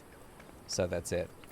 Yeah, the mini Tataru. Look, thanks, Silver. I thought you were here when we opened it. Yes, I thought I misread it wrong, and I thought it was a wind-up Tarutaru. Sorry, Tataru. No, I don't know. I'm dumb. I forgot. Yeah. Anyway, we'll see. It'll be good. Yeah, I don't know. I had it at a point and I can't communicate it effectively. I'll remember it later, or I won't. I'll just forget we ever talked about this. Oh, you got some pizza. Nice, Silver. Yeah, we got it, dude. Good boy. Okay, let's just spam through because we're not really going to read it. I won't, actually spam. I'm going to leave it up, a second or two so you can, on YouTube, pause if you really want to read this, but I'm not going to. Here we go. So let's, I think we'll complete that sort of as we go, rather than running off and doing it right now, right? Right. You'll end up over there at some point. Okay, cool. I remember that dungeon. I think I've run it a couple times. It's interesting. Who drives a fucking motorcycle in here? Rude bitch. No one wants to bring that, fucking breathe in that exhaust. Oh. Yeah. Jeez. Okay. Yeah, let's see. Who are they? Nobody. I mean, they're all somebody, but you got to look at the bodies and see who they are. Yeah, this is what I knew was coming before. I knew at some point this happens. Now felt like a good time because you have to have a major victory and then you have to get knocked down from that point. They are all, I think except this guy was somebody I could have talked to before now. But for the most part, this place doesn't look like it was robbed. It wasn't ransacked, these people were executed. This was a retaliation. But the question is who, and then we got a few culprit. This guy's actually still alive, he's just playing. Everyone else, though, is dead. Actually dead. Just really, I mean, obviously, we'll see what the extent of the damage is. We don't have any key characters murdered yet. We don't have, Y'shtola is, fine. Thancred is fine so far. These seem to just be the other scions, the unnamed sort of red shirts. So I knew this was coming because I remember, obviously, even if I wasn't looking at the narrative, I remember walking through here and there being fucking corpses everywhere. So yes, I knew this was coming.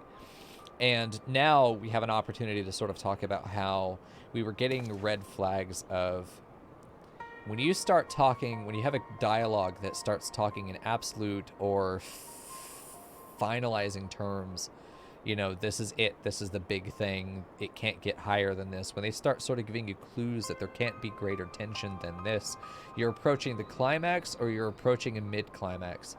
And a mid-climax is usually a point at which the protagonist's momentum needs to be stopped because there needs to be drama.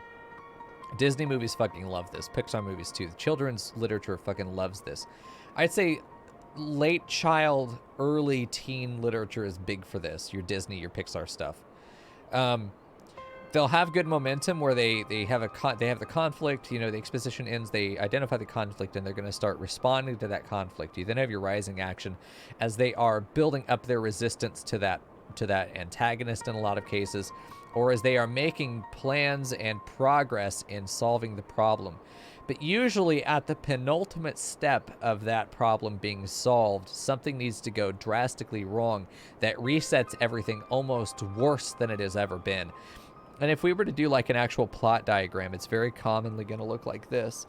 You have your exposition, you have your inciting action, then you start having your rising action, and there's this steady progress, this usually uninterrupted steady progress of advancing the plot, but also advancing your resistance to the conflict. So the problem is nearly solved. You get to sort of your penultimate level, and then you have a minor climax. And this minor climax is usually going to be, think about the moment in Toy Story, the lowest moment in any child's story is usually going to be this point where it goes, and it feels like it's down here. And it's more that the mood is down here, but the tension usually doesn't go down that much. If we were to sort of bring this back, the tension only depletes a little bit. You know, you get your mini climax, your conflict over here, and then you have a sort of rallying cry, if you will, and then you go up to the actual climax. Big bad dies, and then you've got your denouement after that. This is the structure of a lot of Disney and Pixar movies. And yeah, there's a name for this, but I can't remember. But you end up having this low point where you have a victory and you're like right on the precipice of fucking winning, and then something has to go very wrong. It lowers that tension. We have to recover, and usually it gives us almost a doubling of the narrative length that it gives us up until the actual ultimate climax. This is where we are right now. Well, we're probably closer somewhere on this line. We haven't really established. We haven't hit rock bottom yet.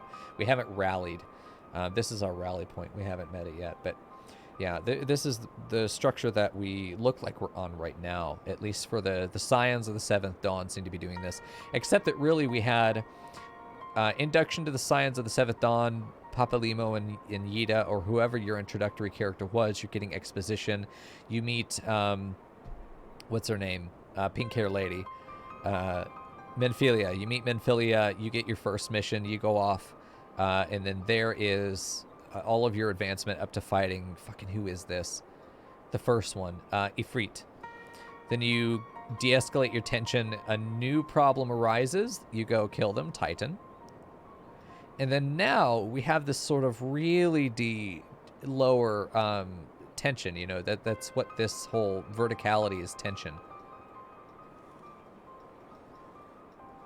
Behind my head, of course. It's all tension. So this is the stakes, really, if you can look at it that way. And then this is, of course, over the course of the story. This is duration. Fucking hard to write with a mouse. No suck fuck. You know, so this is Titan. This is Ifrit. And then, you know, whoever the next one, you know, we know Titan was not the big bad. We can't have a mass exodus of characters that we like. Mass kill off of key characters cannot happen here. It has to happen either here, or it needs to happen at the real conflict, the real ultimate climax. It needs to happen here. It needs to happen on one of these two spots. It is not going to be this section. Characters are not killed at a downwards moment. They're killed at a climax, or they're killed at the rising action. It's one of the two. You're not going to kill characters at this. This is the result of that loss. Yes, and the monomyth is a sort of specific pattern. This is more of a granular look at the segment of that monomyth, yeah, or how a plot structure can just be that in isolation. That doesn't have to be a full monomyth, yeah. But yes. Monomyth is something I don't usually use in my analysis because it can be the monomyth, but it's like, it's cake, but if we're baking, it's not always cake, but cake is always baking, if that makes sense, you know. Monomyth is always narrative analysis and plot structuring, but not all plot structure that follows parts of the monomyth structure, you know. If you have a train, it's saying, you know, we're examining a train car right now, not the engine car, you know. We're only examining this part right here that happens to be part of the monomyth, but it doesn't have to also be the monomyth. Anyway, so yeah, that's where we are right now, but key characters are not going to die here. This is why we're looking at the body. One, key characters should never be killed off screen because we have to be present for that emotional payoff, and we call it payoff, even if that emotional payoff is despair and sadness. there's a payoff at the moment where a character is killed. And if you ever fake out a death, your story is shit and you're an awful fucking writer. If you have a character get killed just to bring them back to life, or I didn't actually die for no reason other than a fake out, fake outs are shit writing. They're gimmicky shit writing. I will never respect them. They're fucking god awful. You cannot kill key characters off screen, and if they are killed off screen, they're not actually dead and it's a fake out. Fuck you.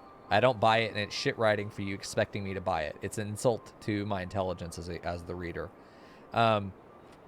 Because it deprives us, if you kill a big character off screen, it deprives us of that emotional payoff of getting to mourn them, because we do not get to have that experience of the loss. We don't experience the loss to mourn. And if you fake out a character's death, then you are committing one of the cardinal sins of writing, which is death is cheap trope. Which at that point, I no longer care if a character dies, because I don't trust anymore that death has any real weight. Goku coming back from life ruined Dragon Ball Z. It also is the only reason they could keep writing it, so it makes sense. But when you have fake out deaths, you are cheapening death as a threat. The stakes cannot go higher than people dying. There is no higher stake than that. When you cheapen death in your writing, you create a scenario where nothing matters anymore. There are no stakes anymore. You have completely debased your entire narrative when you do a death fake out. I immediately go limp and then walk away. I have watched movies where they did a fake out death, like horror movies. If they do a fake out death, I abandon. I'm fucking out. I'm gone. If you do a drama where there's a fake out death, I'm fucking gone. A near death experience is different. And I hate to pull from this show because of Kevin Spacey, but it was a moment where I realized I no longer cared about the story, and it was the moment at which I ejected myself from the story. And I think it was after the scandal, so this was their response to the narrative to keep the show going, even though Kevin Spacey wasn't going to be able to continue it. Spoilers, by the way. I don't remember what season it is, but there's a point at which Kevin Spacey's character, who is the president, there's an assassination attempt. I think at the beginning of the season, after which he was fired. But then he ended up recovering. I can't remember. It was either right before his big scandal, but there was this big plot arc where it was going to have his wife become more of a prominent actor in the narrative. But then he needed to be sort of shelved for a minute to give her that spotlight. But it was really shitty because it was clearly just a contrivance of the plot to embolden her character, or because he wasn't available for those episodes, or some other shit was going on. But whether that one or not, they almost killed his character, and we didn't know whether he was going to live or not. You know, I hate that shit. But even then, that's a near-death experience, even if it is a plot contrivance. I don't remember. I'm very fucking scatterbrained today, and I'm clearly, you can tell as you're like, what the fuck is he talking about? I just asked myself that. But the point being, if you cheapen death, it debases your whole story. This is also something that if we trust the writers, then we can also trust that if people are dead, we know, unless we see it, good characters or characters that we care about will not die. Yes, I agree. House of Cards writing collapsed after season 2. It's about when I stopped. I want good political drama, man. I fucking need it, but, man. You know the shittiest thing about House of Cards is how actual politicians were watching it and, like, so excited about it.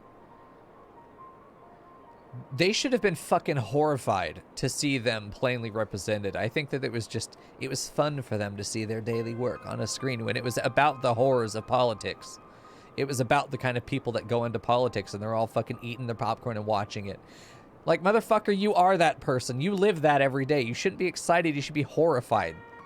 That's such a plain representation of how fucking awful you are is there. Don't fucking eat popcorn. Do better. Oh, God, it was frustrating. I think it was fucking Hillary Clinton that was on Twitter.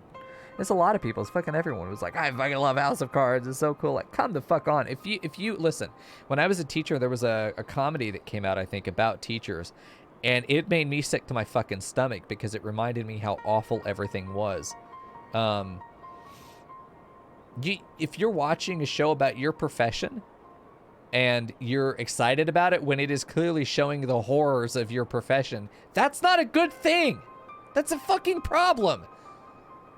Ah, God, it's just frustrating. Like, it should infuriate you that representation of a politician is being heralded as good or relatable.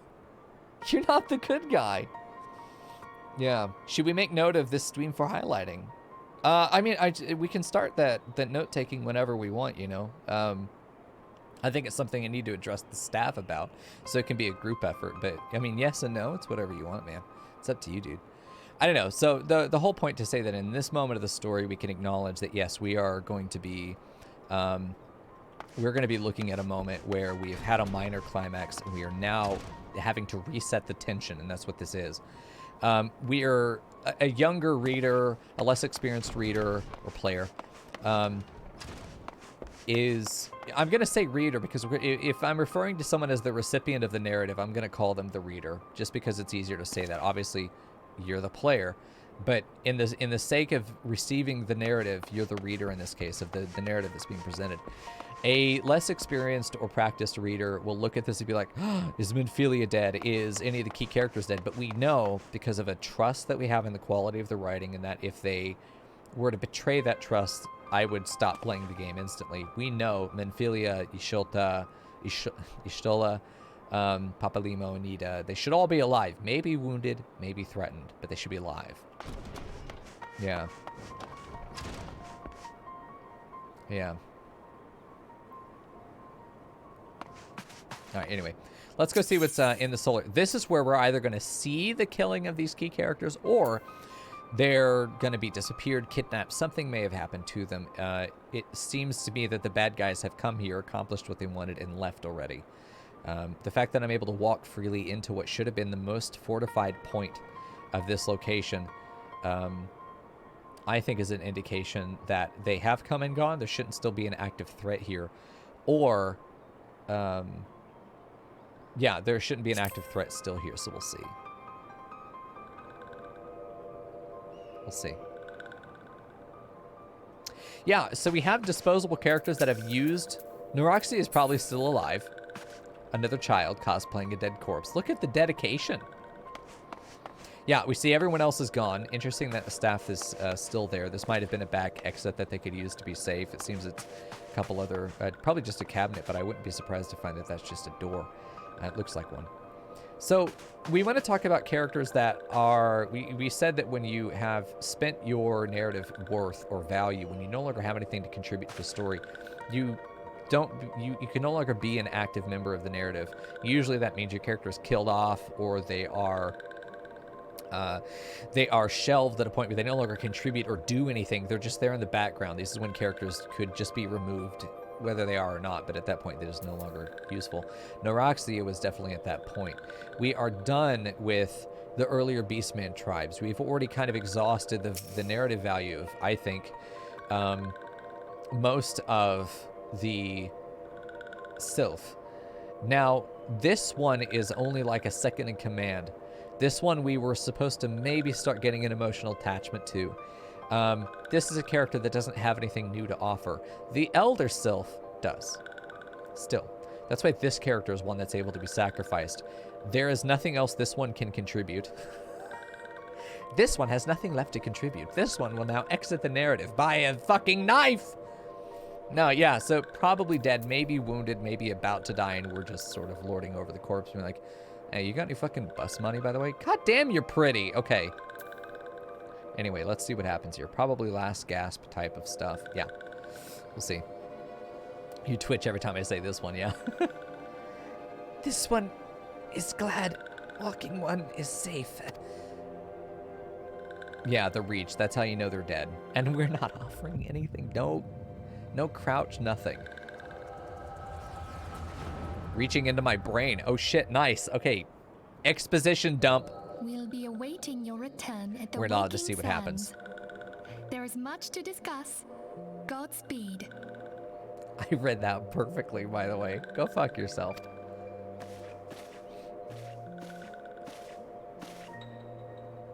Thank heavens he is safe. Goodbye.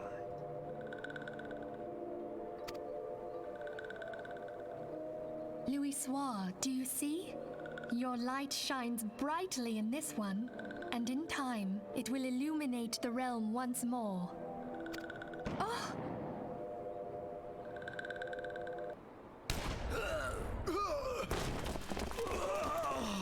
Advance no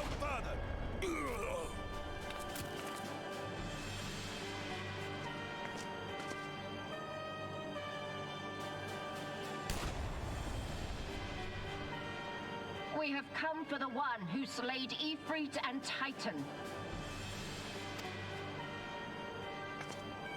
Bring him forth, or you shall know no mercy.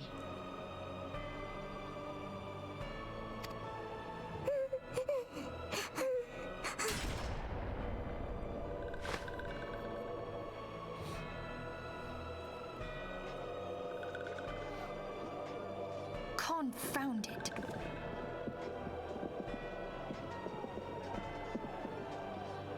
Stay out of sight. I would leave a message with you.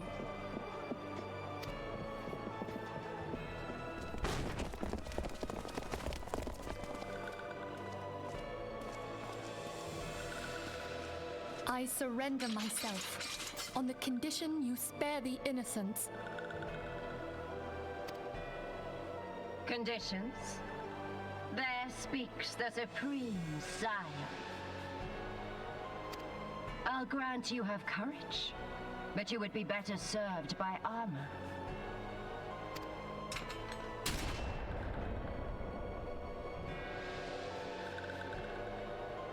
Search all you will.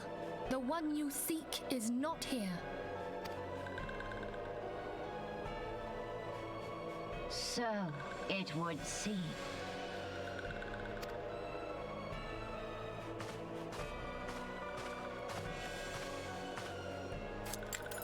And yet you knew to look here. But how? Hold that thought.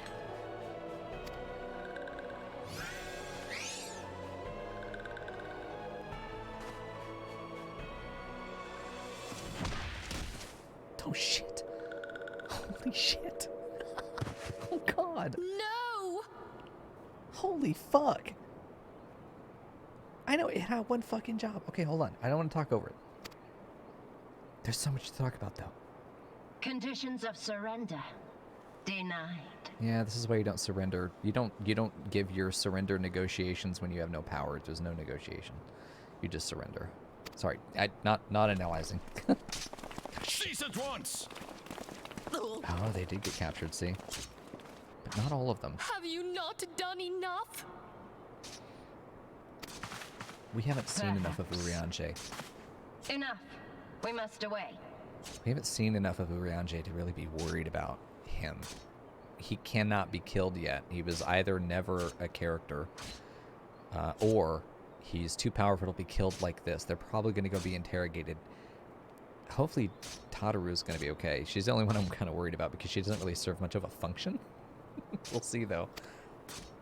Though we have not found our quarry, the High Priestess of the Scions should suffice for now. They say she also possesses the Echo. I cannot wait to hear her scream. Yeah. I said enough. Tortured and interrogated. Yeah, you've always got to have that evil guy kills one of their underlings just to show the force. Yeah, don't fucking... It's a child. Don't fucking kill him. He, like, you whacked him. He lays down. He knows the drill. Fucking idiot. We leave. Bring the prisoners. But when he turns into long green bean boy, he's fucking dead.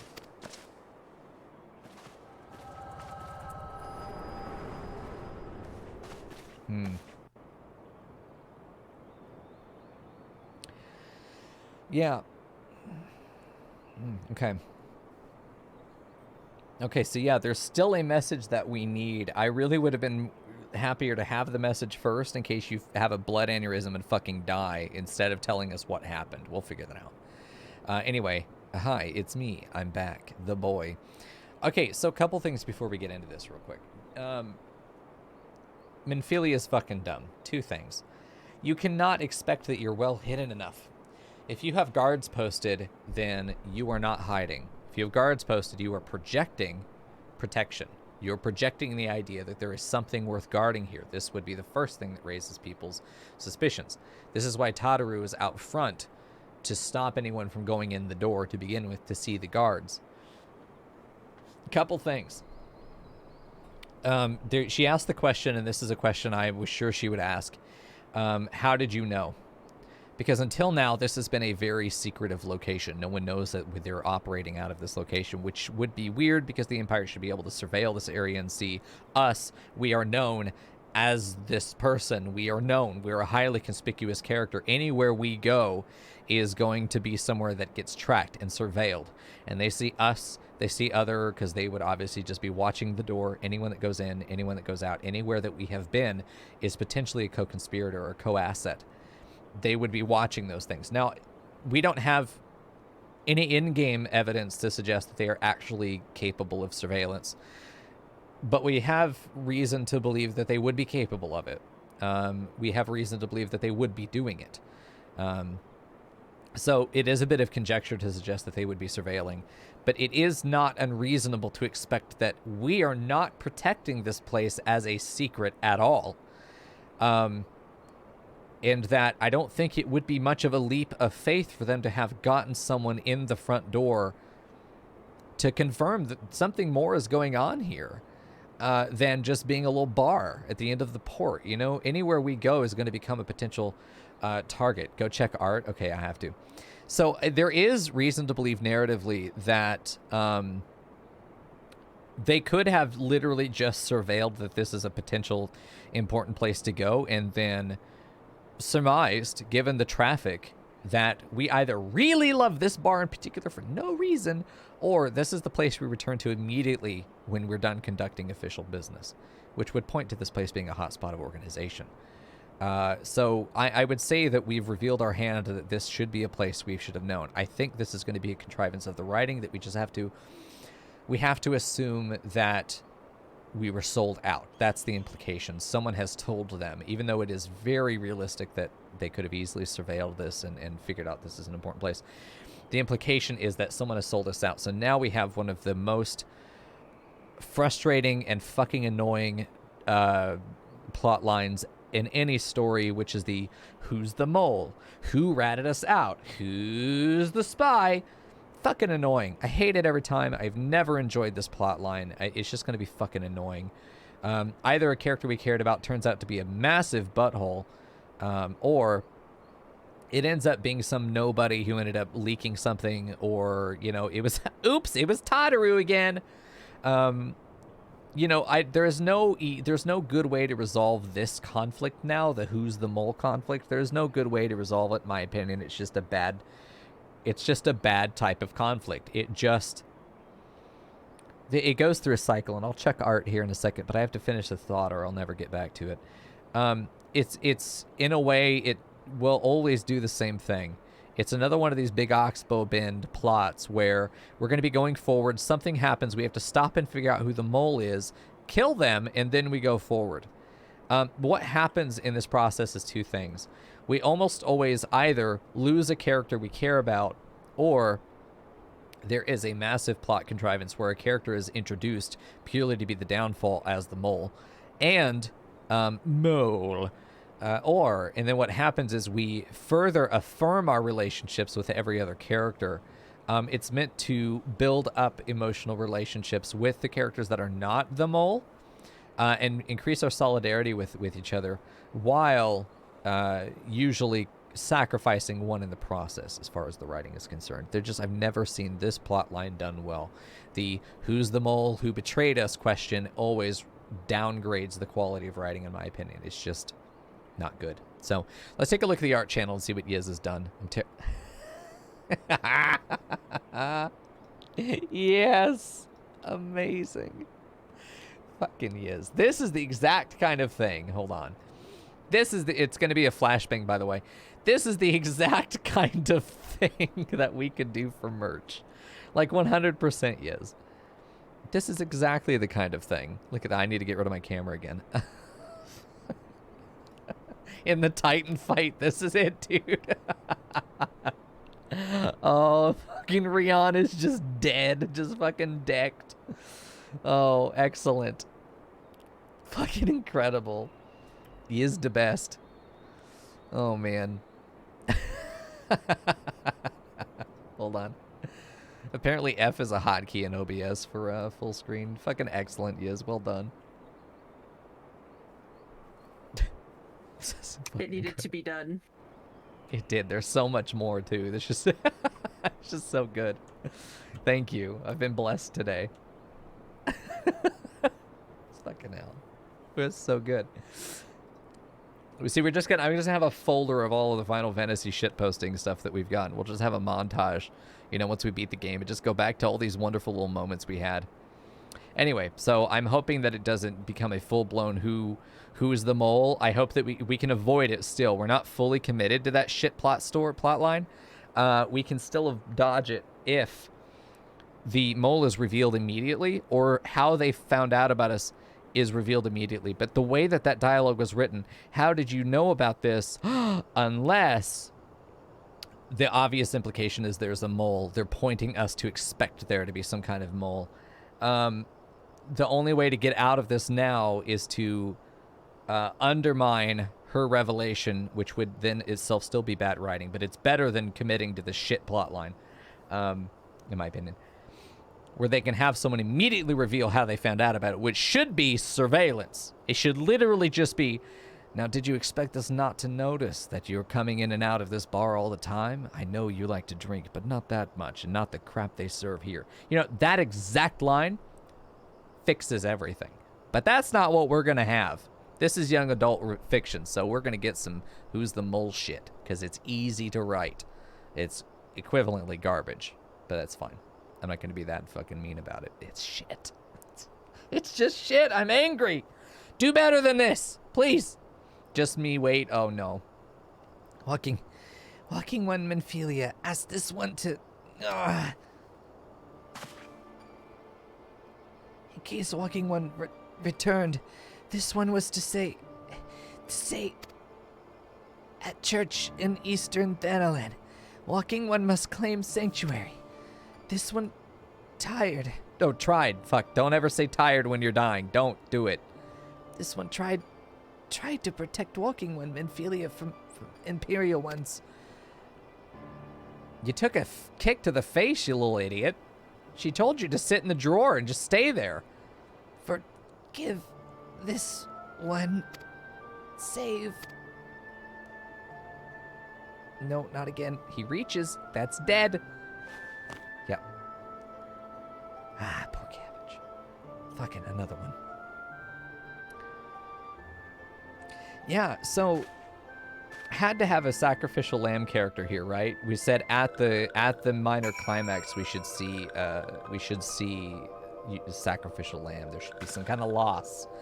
This is our loss. There needed to be some kind of material loss. But the capture of the other characters, as I said, was likely going to be the outcome because they were still too important. Neuroxia, though, not important. But obviously this place is completely fucking compromised. So we're not going to be able to do anything here, of course. Obligatory ooh-woo. Ooh-woo, hi, cat. Precious bean. Now, I wonder, so if I come back here for the rest of the story, is it going to be like this? Well, okay, let me reframe my question. Assuming that this doesn't get changed in the future. You know, I had a feeling, hold on. I had a feeling as I came in that I didn't notice Tataru. When I was running around the side here, I didn't notice Tataru. And I let it go immediately, but now I'm realizing I shouldn't have, yeah? Oh, no. But I wanted to ask, like, if I go back in there, are the bodies going to get cleaned up, or are we going to wait for potentially another plot point to sort of clean up the corpses? Just generally. That's a question that we can't answer. Okay, got it.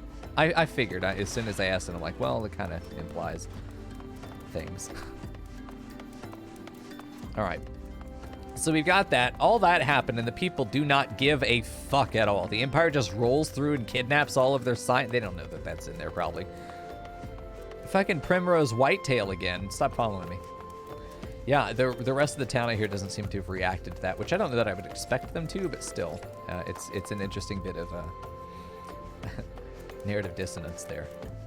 You look very Empire, though, to be fair, Panda. You do not look like you belong here. You look like you're gonna arrest some people and fucking kill them. I am the judge, the jury, and the executioner. Do not think that your life is yours to forfeit. Damn, dude. All right. I read that as Augustine's salad, and I was about to offer him up Neuroxia's corpse as a side dish. All right. So we're good there. Honestly, what the hell? So we've got the 2 people we did not see getting carted away.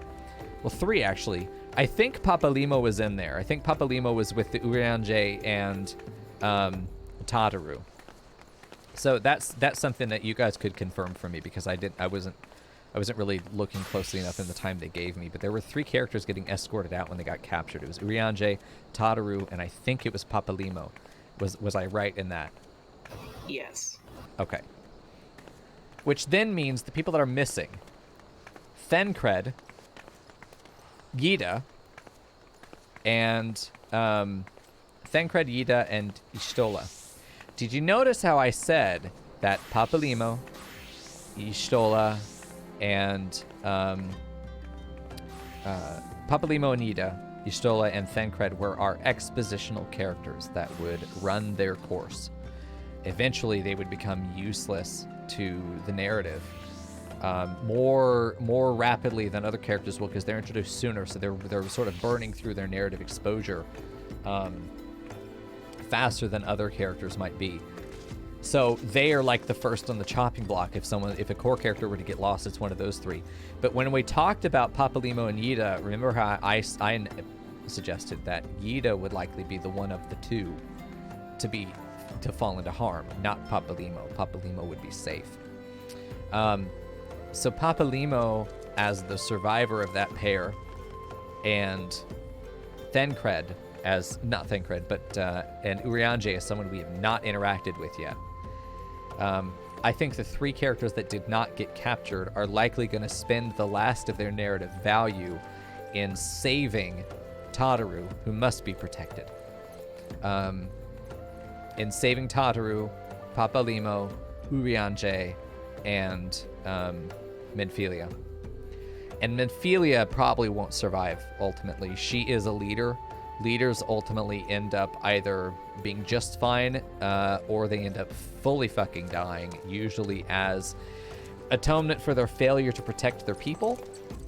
Where they take it upon themselves to, they're going to serve and make amends for the not protecting them by protecting them one last time, usually at their own sacrifice. Or everything ends up okay, but usually that will be because of the protagonist, and they will become sort of not subjugated under you, but their authority will subjugate under yours, will be subverted by yours, because you will have shown yourself to be a more effective leader. Those are 2 ways that usually plays out. If a leader is captured, one of those 2 things usually happens. Sometimes both. Usually, sometimes the first one, because of the second, you become the better leader. So, like, you take the torch, and then they're gonna fucking throw themselves into the enemy to buy you time, which is a shit trope itself anyway. But you know what I mean. So that's how I think this is gonna play out. It's the way that if I were the writer, I would say, yeah, let's have the characters that have little left to give be the ones that are going to kind of give their last gasp of narrative value, and then probably get killed off themselves as sacrifice. I would not be surprised. Menphilia is kind of in between the 2. So you've got the 3 that are obviously going to be allowed to live. It's Tataru, Papalimo, and Urianger, because they're still needed, they're still necessary, and we haven't really exhausted them yet. They have a lot of narrative potential left. Yida is a token character only there to help elicit dialogue from Papalimo, who would himself otherwise probably talk forever, but not have a lot of, it would just be dry exposition, right? Then Thencred, then Ishtola, who are kind of running their course. I would have those 3 characters absolutely give their last gasp in order to propel us into the resuming the rising action. The rally will come at their expense, potentially. That's how I'm seeing that play out. We'll see. That's probably what I think will happen. They could all live and just be happy, but it is important that the 3 weakest value characters remaining are the free ones.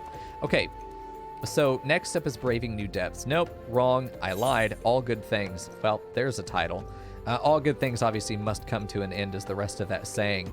So I imagine we are seeing probably the end of the Scions of the Seventh Dawn. If you're the leader of an organization and that organization is going to end, the leader does not survive for the most part. They either transition leadership to a new organization or they die. I do not predict Menphilia surviving at this point. Or if they do, if she does.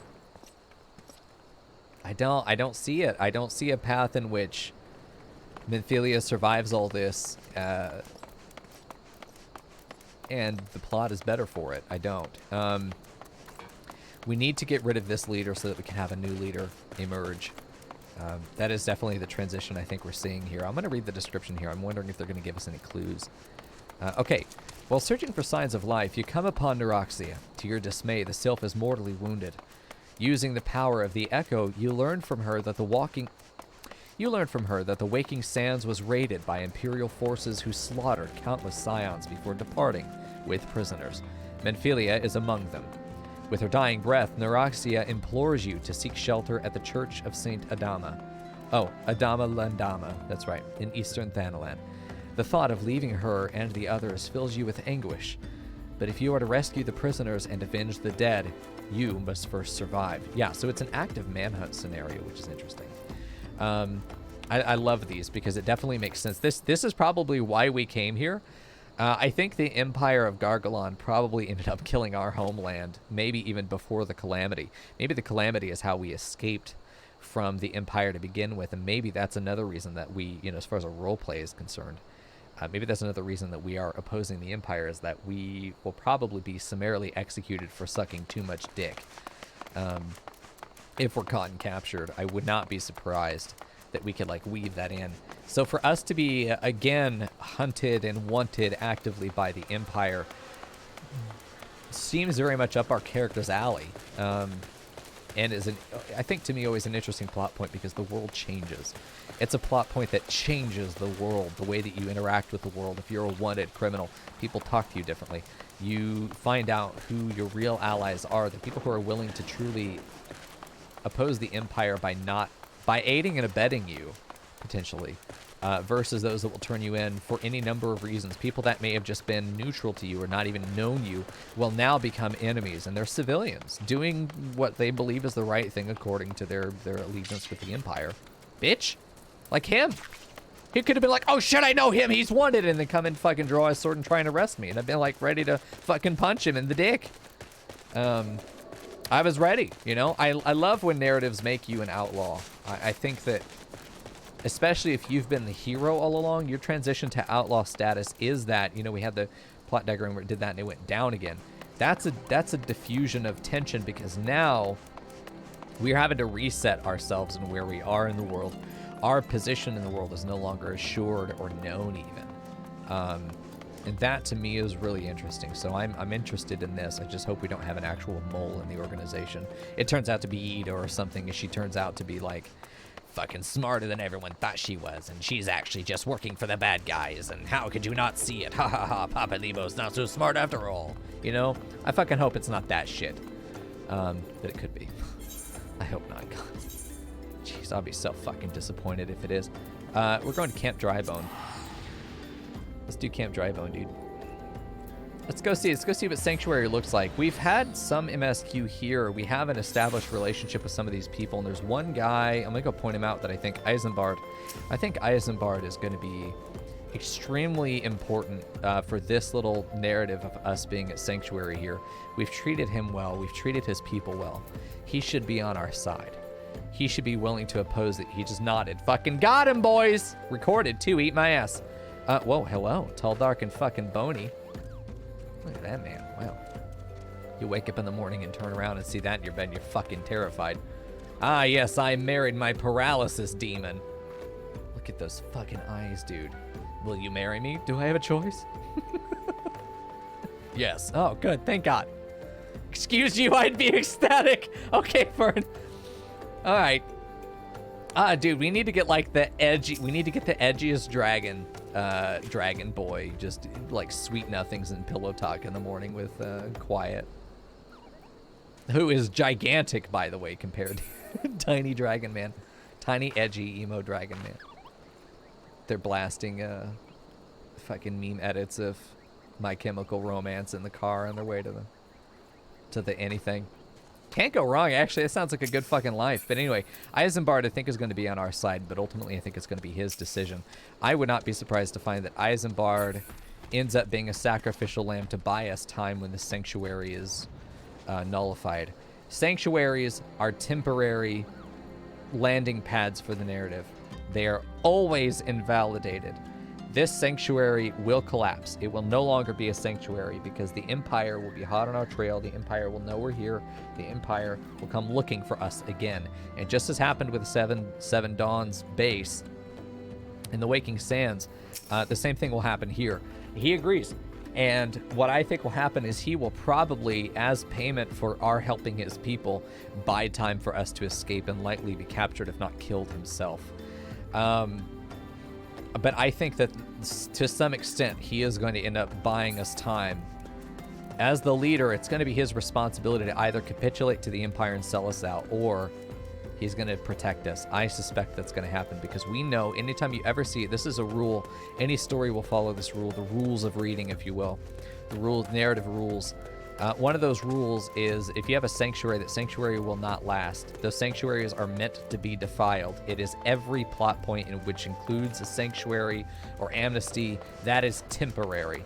You will never find a story where that sanctuary is permanent unless it is the denouement of the story to find that permanent sanctuary, the promised land. This place is going to be fucking ransacked by the Empire because we showed up here.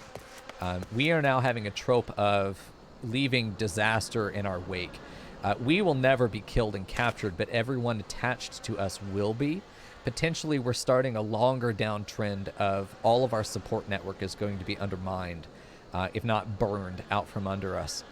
We might even get to the point where we're heading back to Gridania and getting to talk to Mother Mune again, and Mommy gets her like long fucking spaghetti neck swirling around us and was like, yes, I know you need somewhere to stay and we will help you. You know, and then we're protected, maybe aided and abetted in Gridania because they aren't going to capitulate to the Empire. They're literally fighting a war. You know, maybe we'll be safe there for a time, but it could lead to larger conflict as we have nowhere to run. And that is kind of the narrative plot structure that seems to be happening here is we're going to be a bad boy on the run again, and we are going to run out of supporters to hide us. The answer is don't go to your support network because you're just throwing them into the fire. You just need to stay mobile and exile yourself from society because anyone you come into contact with, you're putting them in danger. And apparently we don't know that. We're just like, oh shit, running from the Empire, so let's go do the obvious thing and get other people killed. But as a writer, we know that. Our character in the narrative does not know that, but we are going to discover that here. This is where these rules get reinforced. So I expect those things to happen.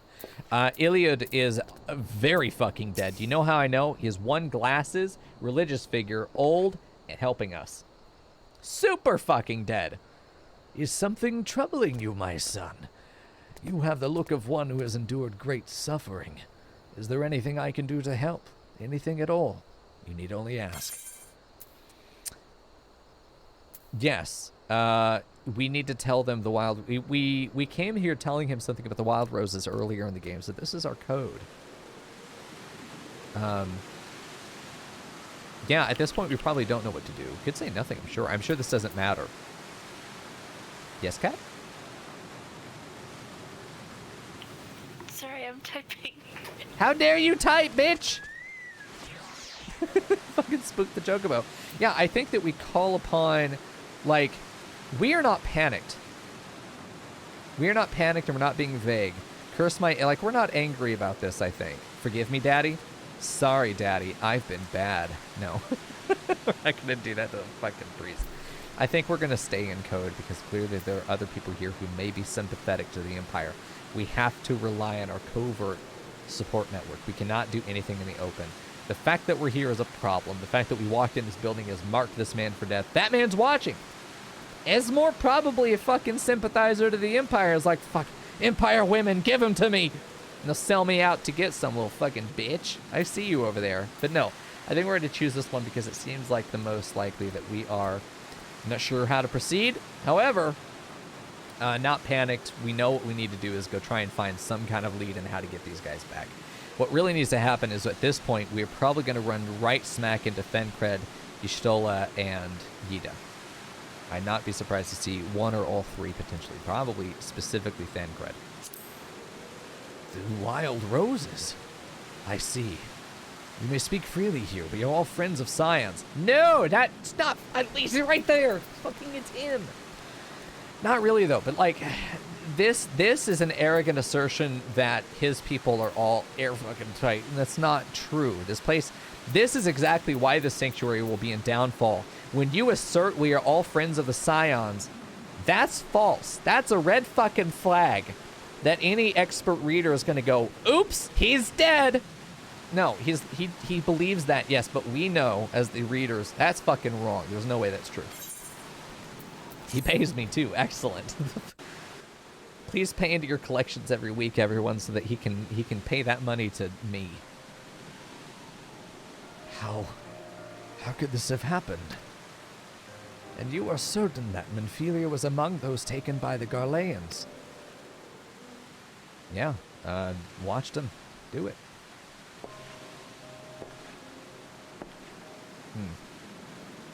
Interesting nonverbal.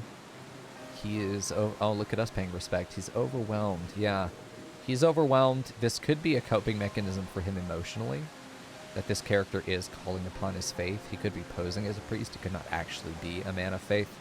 I think his role as Scion of the Seventh Dawn is probably superseding his role or his position as a priest. He may genuinely be a priest, but it's always interesting to see when a character turns to the supernatural. Real as they are in this world is still the supernatural. When you turn to that higher power, it is an admission of inability to handle it yourself, which is interesting. So he's done that here. What this tells me is he does not have the answer. The moment he turned around, I knew, and a good reader would know, he does not have the answer. He is calling out a higher power because he does not have it himself. Let us pray no further harm comes to him. Them. No. We must protect Papa Limo. The others are expendable, you see. But not him. You may stay here for as long as you wish. It is the least I can do for a friend of Menphelia's. How long does that last? I have known her. Oh, we're getting exposition. We're getting this is where the writers are giving us an emotional attachment to him so that they can kill him, and then we'll be like, oh no, I liked him, whatever his name was. So that's exactly how that's going to happen. Flash forward to me saying exactly that. You know, I have known her since she was but a child. Well do I recall the day of our first meeting. Are we going to get a flashback? Please don't. Oh, okay. I swore then to do everything in my power to support her, and I will gladly offer the self-same service to her brother and sister Scions. So please, no matter what you require, you need not hesitate to ask. It seems he's being put in that leader position that the guy down in the street by the well, I was expecting to be in that position. I still think he could be. The town in general is more likely to get attachment than to get seen by the Empire than this guy specifically. But I also expect to walk in to find the priests on the fucking ground. Marcus, would you come here for a moment? Marquez. Yes, father? We're not seeing his face. Sid, right? Is that his name? I can't remember. If you require assistance, pray speak with Marcus. Marcus? Is it Marquez or Marcus? I don't know. He is a trifle shy, but I assure you he means well. It's Nero. Yeah, fuck off. No, it's not him. It could be, though. Like, this could be a bad boy, but, like, we didn't see his face, which means his face is important, which means we know him. Didn't have time to say it, but that's a rule. If you ever see a character introduced from the back, it's because their front is recognizable, and they want there to be suspense. Who is it? You know? But you'll know from the front once you see him, and it's Sid, I think. I don't know his actual name, but he's a minor character in the Scions, which is important. So we're starting to get we're going to get a lead probably from him into where the actual bigger players are. I should explain. Marcus is a survivor of the Battle of Cartano. Alas, his experiences took a terrible toll upon his mind. Had we not taken him into our care, he would surely have perished in the desert. Interesting, and yet he's been with the Scions for how long? Yeah. Marcus, I want you to look after Mico. Do you understand? Yes, father. And then, yeah, the knowing look, of course, right? You have to have that. It's good. It was very good in that scene. You saw very good nonverbal communication by the characters, and I really like seeing when the writers are staging and sort of choreographing the characters to do that nonverbal communication. Good writing will not. You fucker! I'm gonna fucking sue you. Broke my goddamn legs. The command die does not exist. How do you do that, Chaos? Anyway, I want to know what the die button is. What is that one? How to lay dead. You pay $5 and you get play dead. Oh, I see. Okay, I'm going to do that then, because the number of times I've been run over by a fucking ignorant driver like this guy, fucking drunk little bitch. Being able to just instantly fucking keel over when someone does that shit would be hilarious to me. Also, hello, Pepegudu. I love them. Their little power stance, dude. They're so powerful. All right, anyway. Yeah, good writing is not all in the dialogue. Good writing will have narration of characters' behaviors, and a great example is By Any Other Name. It's a story of a woman recounting when she was a child, an Indian child during the British Raj, going to school and her experiences as a young school child. And there's a moment where she arrives into her class and they're all British children, British colonial children, and then she's got just a couple of other Indian girls at the back of the class. And she's not sure what to do or what to say when they all look back at her and she's supposed to say her name. She says her name wrong because she was assigned an anglicized name. She says her name wrong, and some of the kids are snickering at her and laughing at her. And then she just sits there and she's not sure what to do, and she's clearly sort of having a what the fuck is going on moment. She is a sassy kid, so she's likely to talk back, which obviously in that situation, if you're a second-class citizen, you keep your mouth shut because otherwise you're going to get punished for speaking up. Or asserting that you have any autonomy or authority within yourself, or any entitlement to respect. You have none in that society. There's another Indian girl next to her who grabs her by the wrist and just holds her hand. Just holds her hand. And it describes the narration of that action, and just holds her hand firmly. Doesn't say anything. Specifically doesn't say anything. But there's so much that's communicated in that moment. And that is a perfect example of how narrating nonverbal communication can be so much more powerful than anything a character says. Especially if they're in a situation where talking is not the answer or not possible. So I love to see good choreography in a game where there's a cutscene, and that nonverbal communication is a big part of communication. It's communication studies would say it's half or more of all of your communication is done non-verbally. It's regardless of the words you say, it's the tone, it's your body posture, all of those things communicate information. And being able to, as a writer, think of those things as well, not just the dialogue, but that non-verbal is such a nice layer to have. I love to see it when it's done well. Death begets death, especially in those places where privation is the sovereign. A corse left unburied is as rich... What? A corse laid unburied is as a rich field to vilekin, where they may sow pestilence and water it with their miasma. Nowhere is the rule of privation so apparent as in Lost Hope. A man may die upon the roadside and go unclaimed, for no ties bind these unhappy folk together, except a common misfortune. Their homelands are no more. But as long as they live, some hope remains, and so we must thwart pestilence ere it begins. Will you deliver this repellent to that din of sorrow? Very metaphorical, yeah. Oh shit, no, it was the perfect time for rain. Honestly, it should have been raining on the way up here. We needed a good thunderstorm. Meow. I saw it as you meowed at me. I was like, oh, she's meowing. Thank you, cat. Oh yeah, to Marcus. Sorry, she's fucking meow run out. There we go. Marcus has a personal request to make of you. Is that his name, or is this Sid? I can't remember who was Sid. Is this him? No, that's Marcus. That's actually his name. Okay. Yeah. We just know he's actually a scion. I feel like Iliad would know as well.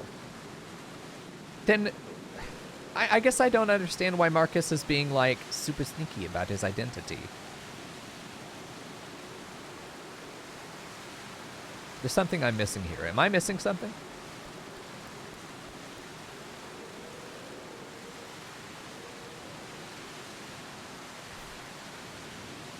Do the quest? No, I will, but, like, I suppose it will answer. Personal request, but I don't understand what is happening between this. Maybe he'll explain. Excuse me, Mico, do you have a moment? It concerns this broken Holridge, which was found in the pocket of a man brought here for burial. There's something familiar about it, but just what I cannot say. Perhaps if I tinker with the device, it will come to me. However, I lack the proper tools to do so. So I would ask that you journey to Camp Drybone in my stead to obtain a bullpoint chisel and a pair of needle-nose pincers. They are often used by goldsmiths, so perhaps they would need to be the best people to ask. Fucking Godbert? Okay. Of course, I do not expect you to foot the bill. Here, take this coin purse. That should cover it.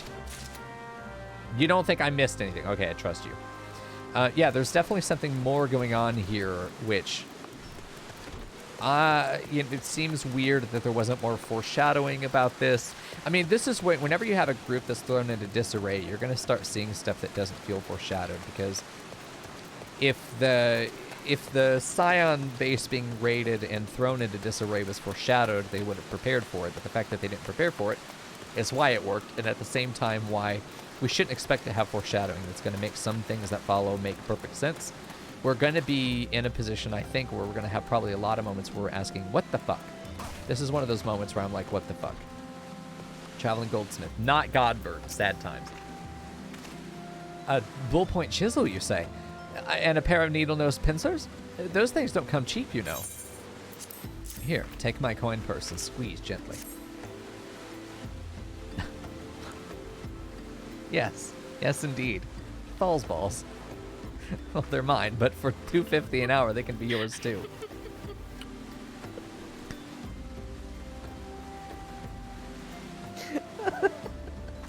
I'm not a priest myself. I have $3.50 an hour. What can I get? Whatever you want, Big Daddy. Holy shit. Those balls. I mean, yes, this should be sufficient payment. Nice doing business with you. Bitch. Oh shit! Okay, listen. Let me just read this man's. Shut up. Immortal Flames leaves supply and provision. No, what a. Oh no, that is the leaves. Is that play cards or is that leaves? Leaves are silver, cards are gold. Yeah, Fuck. leaves. I hate everything. I got so excited, dude. I can play cards with this man. There we go. What'd you say, Giz? I said lol tricked. Oh, God, fucking bait it, dude. I'm just a big dumb idiot, man. All right, let's go turn this in. Deliver the tools to Marcus. Show Zazawaka the sticks of Vilekin repellent. Who? We're doing the personal request, but yeah, plagued got by... played by that Lalafell. He is a masturbator. He is. He's not tall enough to be one, but he is. Know my signs, bitch? I don't know shit, dude. This is where he learned, though. Have you brought the tools I requested? Yep, here you go.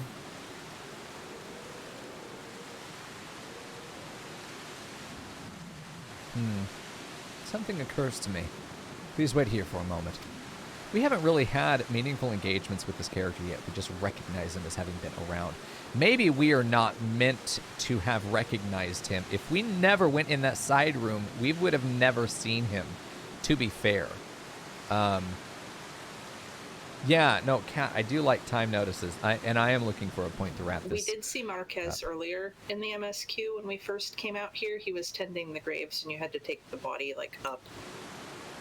So we have talked to him before. Yeah, briefly. But we don't... I thought I saw him in that side storage room at the Waking Sands. Am I right? I don't think he was there, no. There was someone that looked like him, I'm sure. There's a couple NPCs that have a white beard in that area, but it's not Marquez. You don't meet until you do the graveyard thing and then here.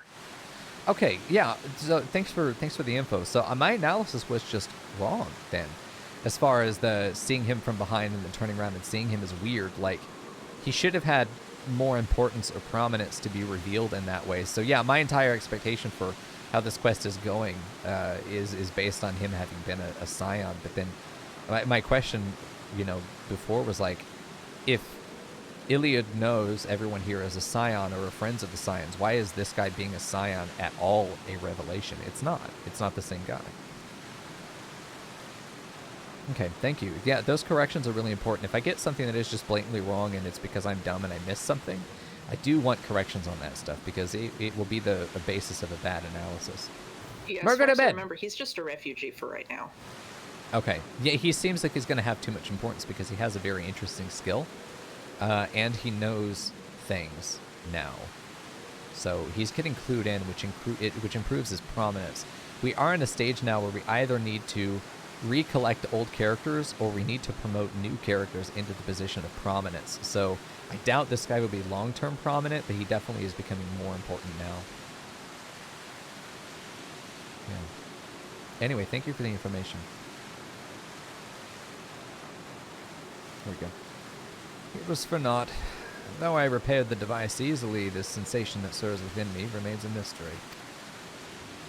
But what about for me? Yeah. But how did I do it? These hands, my hands, they moved with a mind of their own, deftly manipulating the clockwork mechanisms. There was no doubt or uncertainty. I knew exactly what to do, as though I had performed the same motions countless times before. Well, he probably did. If this is a character that had amnesia, he's almost certainly this is what his previous skill was. He lost his mind. He probably is just in a really big, nice little psychotic state, but, he'll be fine. He'll be okay. He'll get his memory back. At this point, he's probably just treating like an amnesia trope. Pardon me, Mico, this was a mistake. Please give the Hollow Ridge to Sister Eluned. The man who once owned it is currently in her care, and I think it's best that it be returned to him. It might be Thancred. I wouldn't be surprised. But if a corpse is brought in, probably not Thancred, but we'll see. We might be able to work with the... Good night, June. Thanks for hanging out, man. We might be able to listen to the hollow dick or whatever. Oh, is this higher level than we are? 35. Holy shit, the MSQ is actually not leveling me enough. Oh, here's the man. You're just leaving him out in the fucking rain? Oh, Jesus, look at his face. Don't eat him. Don't do it. Okay. Look at his fucking face. Like, oh my god. You just leave him in the grass there. Come and take him inside or something. Fuck's sake. Just out in the rain with my corpse friend. God damn, dude. People are fucking crazy. It's gonna decompose faster. That's not the goal. Anyway, chat, that's gonna be it for Final Fantasy for the night. I'm gonna go take a break. Enjoy some Kokoro while I'm gone. We'll see you guys there. Yeah, there's that. I need to take a break. I'm getting very tired. We're going to try and do some cities here in a bit. For those of you on YouTube, let me know what you think. I really am we're getting into the meat of the story. The stakes have gotten high enough that the complexity has increased to a point where what's going on in the story is becoming very interesting to me now. There are a lot of moving parts, and we are well into the rising action, which is when the story starts to get really good. So I'm excited to see where we go from here. This fucking thing keeps falling over on its face, which is fine. The head is so big, I wouldn't be able to keep balance either. It's a just Coco thing.